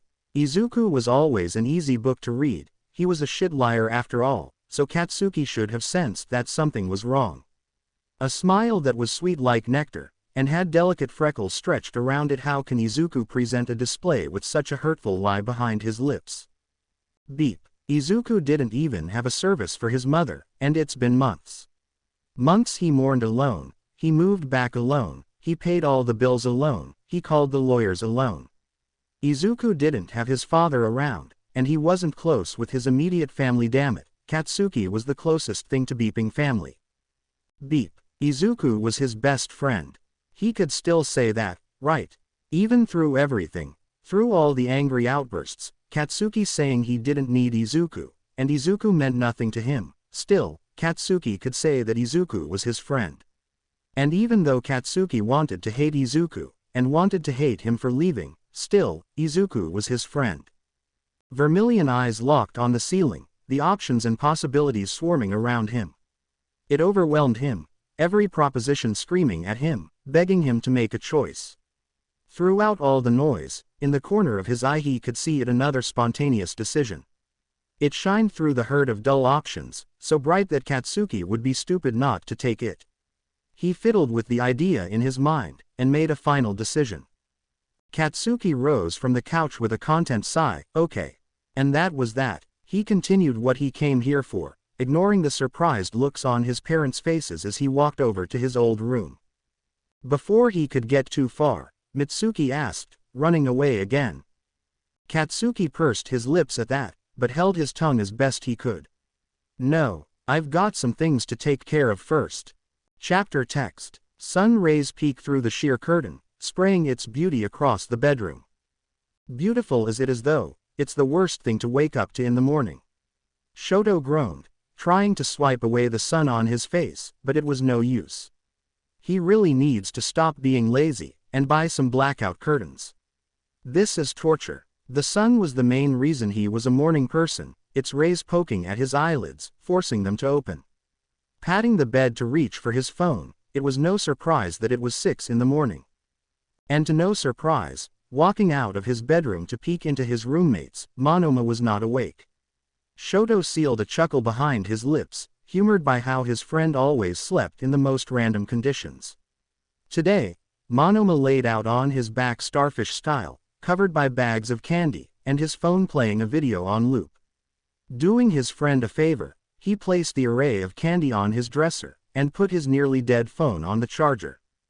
Blue eyes fluttered open, Monoma's voice croaking, "What time is it?" 6. I'll wake you up later. At 10. Already knowing the time Monoma wanted, Shoto hummed, "Of course. You're the best," Monoma mumbled, closing his eyes again. It didn't take long for a snore to rumble past his lips, cueing to Shoto that his friend was back in slumberland.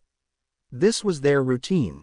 Shoto would wake up early, check on his friend even though he already knew the other would be asleep. Then, from time to time, like today, Monoma would wake up and ask for the time. Shoto would tell him. And like always, Monoma would also ask him to wake him up as late as possible, but knowing his friend for years now, Shoto knew to do that anyways. It was their common ground. One side of Shoto liked to think he and Monoma balanced each other out nicely, as did his whole friend group. Another part of him wonders how he was so blessed to be around such a great group of people. Did he deserve such wonderful people? However, that pain thought was overcasted by the good one. Shoto wandered to the kitchen, making himself a warm cup of coffee. He hummed as he spaced out, looking at the kitchen island. Light scattered in the air of their apartment, dust particles dancing along with it. It was a bittersweet sight. The harmony between the light and dust was tranquil, but they were missing something. Jumping to his feet, he made a brisk walk to his bedroom, rummaging over his dresser to find the missing piece. His Bluetooth speaker. Music. No matter what, every side of Shoto could always agree on this. Everything's better with music. Everyday Shoto would be Monoma's alarm clock, and like clockwork, as he got ready for his day he played music. Then he played it in the car. At work, taking customers' orders, he'd keep one AirPod, or when customers weren't around, he'd play his own music from their store radio. Music was everything to Shoto. Without it, life was nothing. Silent, dull, boring, but most of all, it was confusing as hell. The song idea came to him quickly as he instantly scrolled down his playlist to cue it. Everybody Loves the Sunshine, by Roy Ayers Ubiquity. As the iconic beat boomed in his room, Shoto plopped down on the mattress, his body bouncing to the tempo. Feeling the heat roam over his body, the pesky sun rays that beamed on his sleeping face from earlier no longer bothered him. It carried his body, swaying his fingers in the air, the light kissing at his skin. My life, my life, my life, my life in the sunshine. Everybody loves the sunshine. That's the truth, the good in this world that everyone could agree on. Even as a grade student, he knew that in this world there was good, but before he knew that, he knew there was bad. So many bad things. For the most part, the Todoroki family never saw the sunshine, only the dusk moon sky filled their home. At a young age, Shoto wondered how it worked, how through all the gloom, no one, not a single soul could see their family for who they truly were. His father was a famous businessman, one of the most successful in the country financially, and the most successful of keeping the Todoroki horrors out of the public eye. To everyone else, they were a normal family. Normal, good and evil. At 10 years old, no one had to teach him that his family was bad, he just knew. When he'd watch sitcoms with his mother, looking at other normal families, he could see the drastic difference. Normal families didn't yell at each other, they did not hit each other, and they didn't hide the truth behind closed doors. Normal families were good. Good and evil. Shoto wasn't really sure he knew what that was anymore, especially when he enrolled at UA High for his freshman year the first time he wasn't homeschooled. He knew not to hit people, that was bad. And he knew to be kind, that was good. But it wasn't enough. Hell, it didn't even matter when he came to UA. The world was more than just not hitting someone. Shoto saw how other students would greet each other with high fives and hugs. Or when they would hit each other, it wasn't like how his father did it, it was kind for some reason. The world was so much more than just saying, thank you, and being polite too. Good and evil. It doesn't make any beeping sense. Life doesn't make any beeping sense, and the more Shoto thought he knew what it was, life would slap in the face and laugh at him. He didn't know how to deal, so he became cold and distant to others. He wasn't here to make friends after all, and the only person he could call his friend was Iida, but even that was a stretch since they only knew each other because their families were business partners. Being the new kid, a freshman, and socially awkward, this was beeping torture. Still, that didn't stop others from approaching him. He didn't know how to respond when someone would try to strike up a conversation with him, let alone all of the countless girls that gave compliments. It was overwhelming how much attention he attracted without trying, but through it all, there was always one girl that stood out 2 years later, during his junior year of high school. Kami Utashimi. She was an upperclassman a grade above him. According to school gossip, what is that anyways? Kami was one of the most popular girls in the school, played volleyball and was a theater kid. She was pretty, sweet like candy, and was very interested in Shoto for some reason. She was like all of the other girls that came his way, she loved to drown him in compliments, but out of everyone, she stood out the most. It wasn't her popularity, her looks, or her talent, none of that mattered. She was so much more than what met the normal high schooler's eye. She'd skip down the halls with her friends, bouncing her feet as she hummed to herself, and each time she passed Shoto, she'd wave as usual.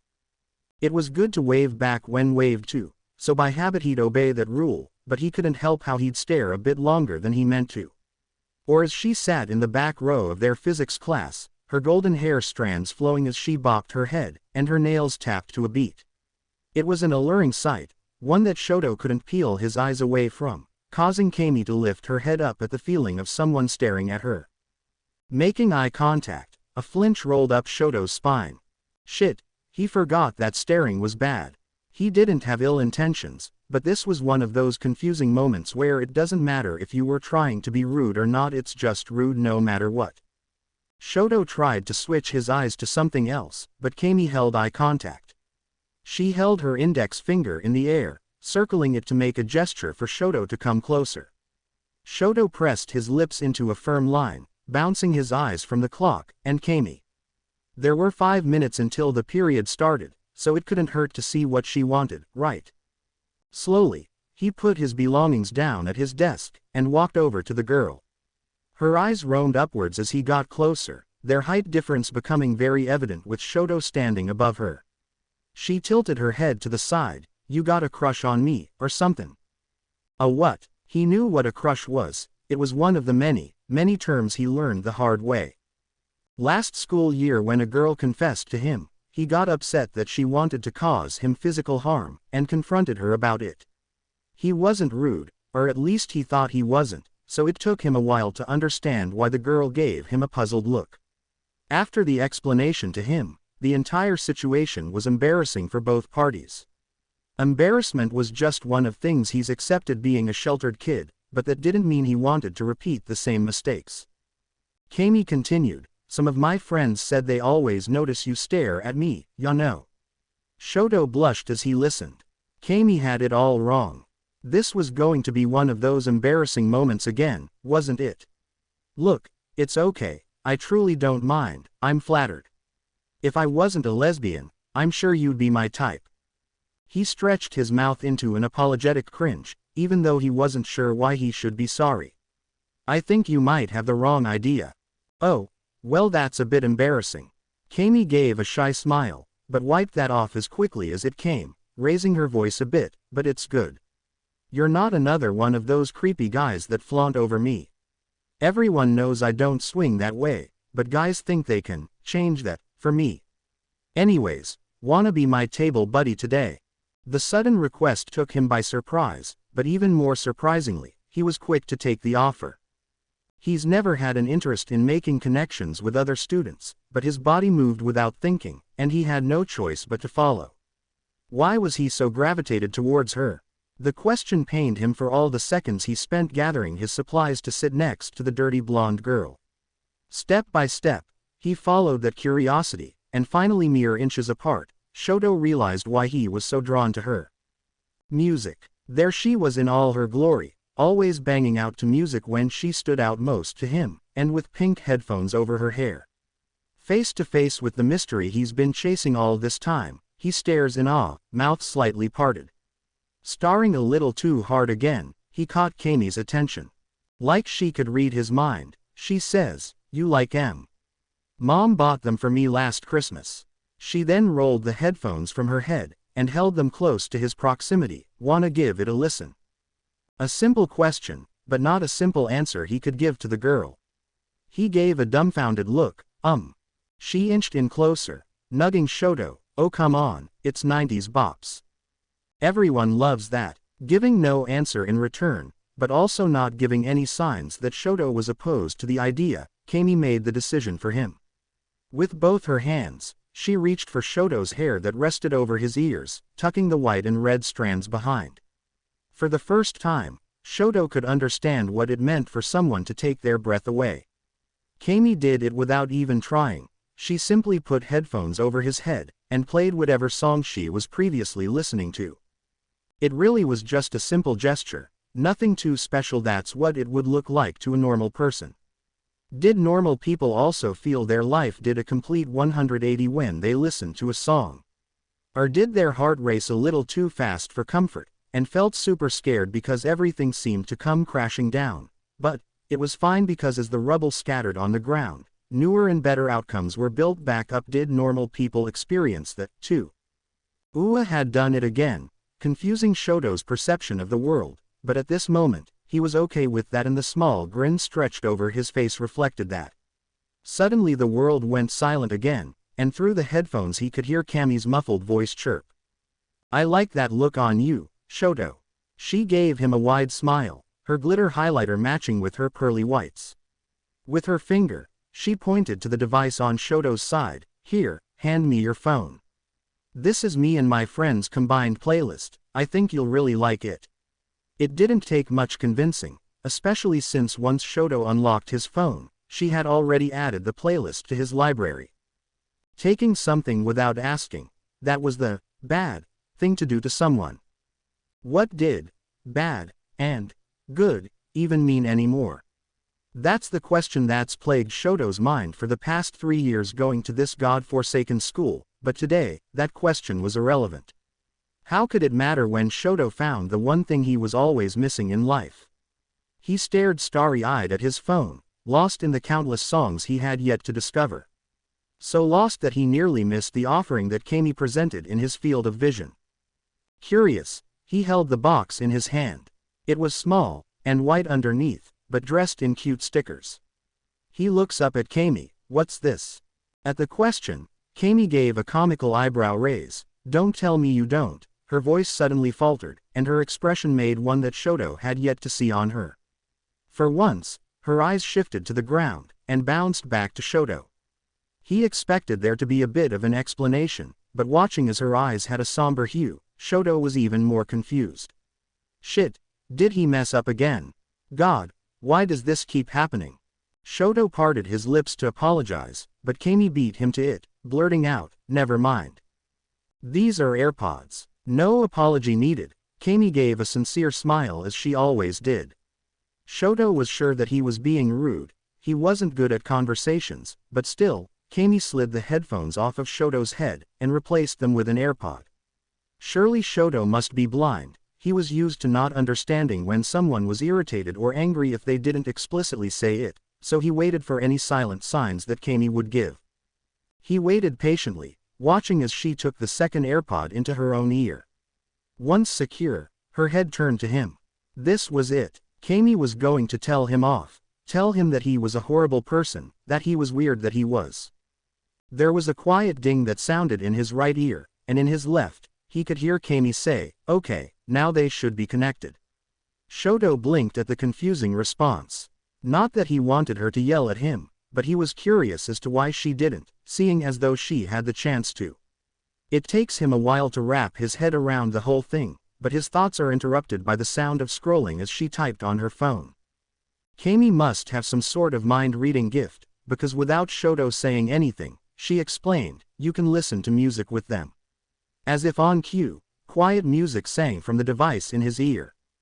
"And you can listen without the teachers knowing." She gave a wink with her auburn eyes, and that was it. No yelling, not being mad or angry that Shoto was probably weird for staring.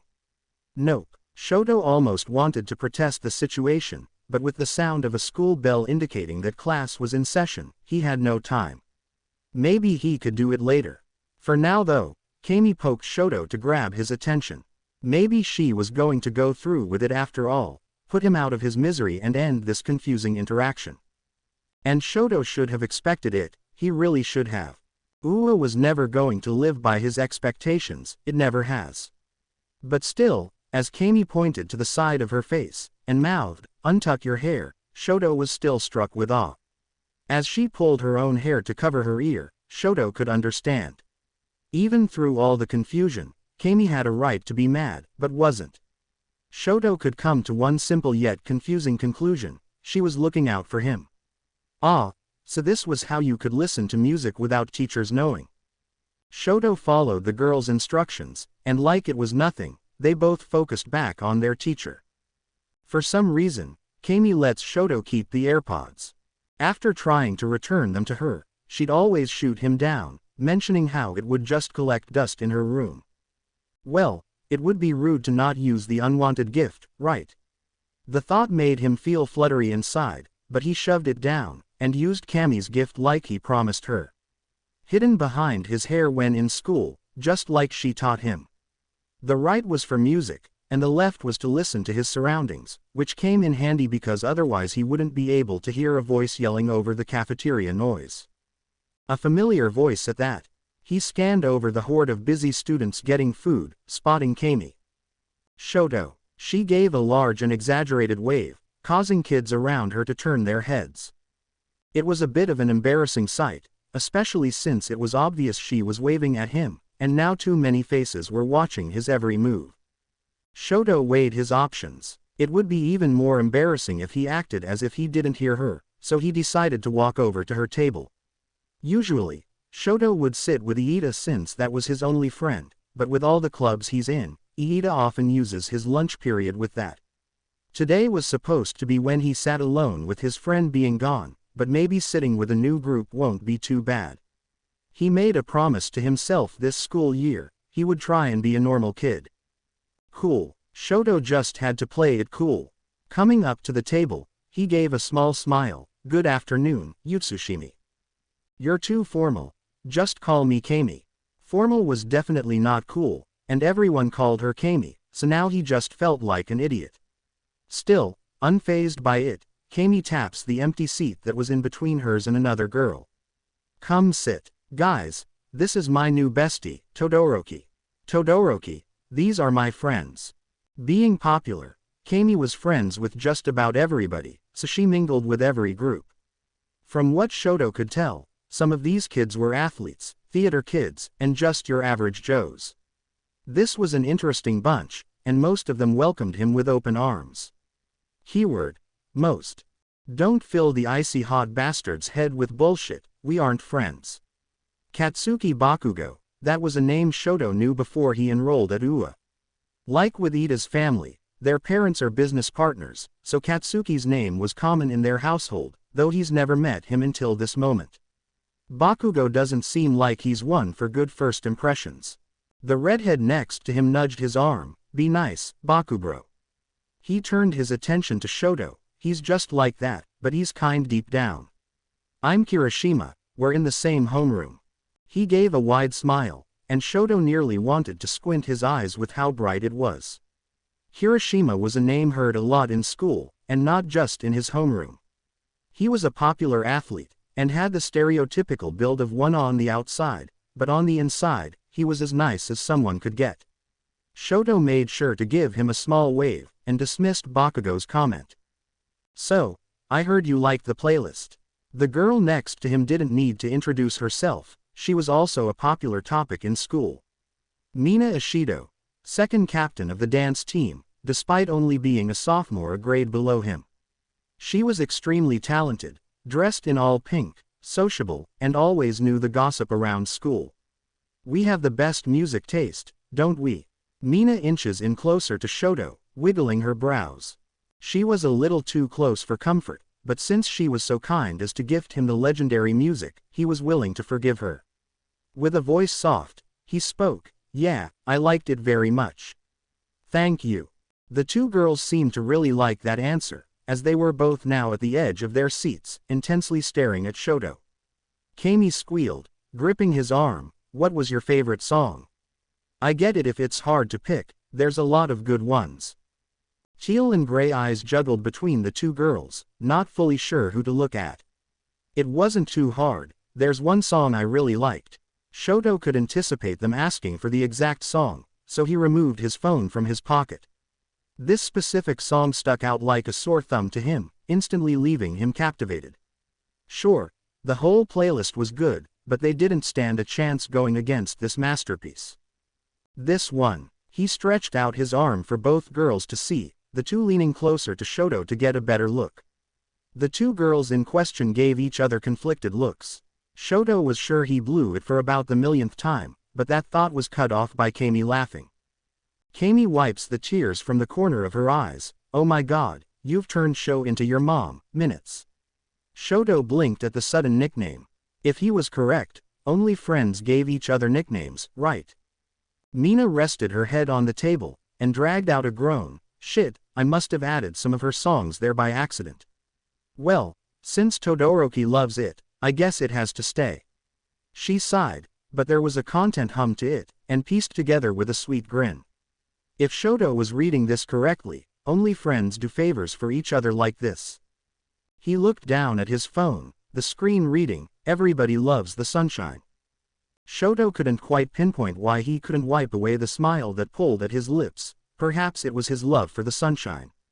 He looked around the table, catching how the light scattered amongst the group. Oh man, the sky must have planned this, right? Why else would the sun perfectly cast down on their table, and spotlight the faces around him? The conclusion came to him quickly. He gained a new kind of sunshine this year, and he was going to cherish it for the rest of his life. Gardening was probably one of Izuku's favorite hobbies. Despite his upbringing with his mother, and being smothered in everything flower-related, he still believes he'd like the hobby nonetheless. After his mother's passing, finding a place to work was the easiest decision he made. The coffee garden was a cafe Inko mentioned a lot, how she loved being their florist, and how the staff let her take ownership in it. Inko, Izuku, and flowers, they were three peas in a pod after all. Not working at the coffee garden would almost be a slap to his mother's face if he didn't take the position. Originally when applying, there was only the barista position open. That was a little unfortunate, but still, he went for it. After 2 weeks, Izuku didn't know what shifted. The greenhouse was closed when he got there, but out of nowhere, Iida asked Izuku if he wanted to take over as the florist. At the sudden request, and Iida's slightly tense body language, Izuku gave a puzzled look, but took the position. Inko, Izuku and flowers. That was a bittersweet trio, one that Izuku knew he couldn't turn his eye at. These days, he spends most of his time at work with them. The greenhouse screamed every memory of Inko, decorated with florals that filled their own home. It even smelled like his mother, woodsy with an amber musk. By now, without someone to care for them, most plants were withered, but still his mother's memory lingered. It kept its warmth even through all the decay, and with that sliver of hope, Izuku took no time to bring it back to its full potential. Dahlias. That was a fitting flower, Izuku thought. When Izuku searched in his mother's horticulture catalog, he learned that the orange and magenta florets represented commitment and a strong bond. Yup, those were going to be the first flowers he potted, it just felt natural. Izuku could never be as good as his mother, but who else could fit the role but him? Izuku, Inko, and flowers. That bond was unbreakable, so much so that he could lose himself in it. So caught up in the act, the sudden presence of another body startled him. "You have a lovely voice." Todoroki spoke with a smooth hum as he balanced his weight against a table. "Ah, Todoroki, you scared me." Izuku blinked up at Todoroki's sincere smile. He had been singing or humming, as Todoroki said. Music. That was something that infiltrated the lovely trio that Izuku shared with his mother and flowers. The music fit so snug that it was hard to not squeeze it in the mix. It was a bad habit too, one that Izuku's made sure to keep hidden for who knows how long. A frown flashed against Izuku's face, but that was quickly whipped away since he didn't want to give Todoroki the wrong idea. It wasn't his problem after all, so Izuku gave a cautious smile, and thank you. You're welcome. For the past 2 months, Todoroki has been one of the kindest workers. Not that everyone else were horrible people, they were all a joy to be around, but Todoroki had a way that kept Izuku close to him. It was a quiet gesture. He stood at a distance, but not a cold length from Izuku, and had open body language. When it was just the two of them, Todoroki wasn't much of a talker, so Izuku took the lead in most conversations. It was a nice balance. It also didn't take long for Izuku to get familiar with his roommate either. Todoroki, Monoma, and Izuku. That was an interesting trio Izuku added into his life. Monoma was a bit wild at times, but Todoroki had a cool demeanor that radiated back to him, and vice versa. When Todoroki was too nonchalant, Monoma would bring out Todoroki's sly side. Izuku figures that he is placed somewhere in the middle. A nice balance indeed, and Izuku even found himself going to their apartment for movie nights every once in a while. Todoroki pointed over his shoulder. "Shiro told me to come grab you, he wants to have a quick meeting." Izuku whipped his hands on his apron and gave a meek smile. "Okay, let's go." All of the staff currently stood in the small break room. One of the perks of working at a cafe is that most of their customers were introverts, so being able to do staff meetings during the day worked out fine since every customer is lost in whatever book they are reading. Still, in case anyone needed them, they made sure to inform the guests, and kept the curtain cracked open. Before the meeting started, Shiro told Izuku to stand close to the entrance, as he would help any customer if need be. Once making sure their guests are comfortable, and most staff were accounted for, Shiro began the meeting. He sat on Iida's desk, pulling out a binder. "All right guys, a few announcements. I get to leave work early." Monoma interjected from where sat on the couch. Without giving Monoma's question any thought, Shiro began, "No. Moving on." Besides Monoma with her heart on his shoulder, Kami shot her hand up, "Can I leave early?" At that, Kami flinched at the looks from her two managers. Shiro shot his gaze up to her, and gave an unamused, but deadly glare, and Iida restrained himself from commenting since this was Shiro's meeting. Still, Iida gave a tired sigh. With an innocent smile, Kami mumbled, "Okay, we'll stop." With an exaggerated eye roll, Shiro continued, "I'm still in the works of making the next schedule, so bear with me on that." Apparently when she said she would stop, that didn't mean she'd stop interrupting Shiro. "Can I work with Midoriya? We never see each other." She had a whine to her voice as she looked towards Izuku. Now that he thinks about it, out of everyone, he has seen her the least over the past 2 months at work. Shiro was quick to shoot that down like his last outburst, "Stop calling in then." As Izuku thinks about it more, that is also true. On one of the nights Izuku had a movie night with Monoma and Todoroki, he remembered the girl joining along too, but he also remembered seeing her name on the schedule. She rubs her hand over her chin as she ponders Shiro's statement. Without having much of a rebuttal, she points to Shiro, "Touché." Zero shoots a shit-eating grin towards Kami. Anyways, Tenya installed a new system, so clocking in is gonna be a bit different. He reaches for the laptop in Iida's lap, and as he types away, 3 bodies enter the room. In comes Mina holding what Izuku could assume was fast food by the smell, and besides her were 2 other girls he had yet to meet.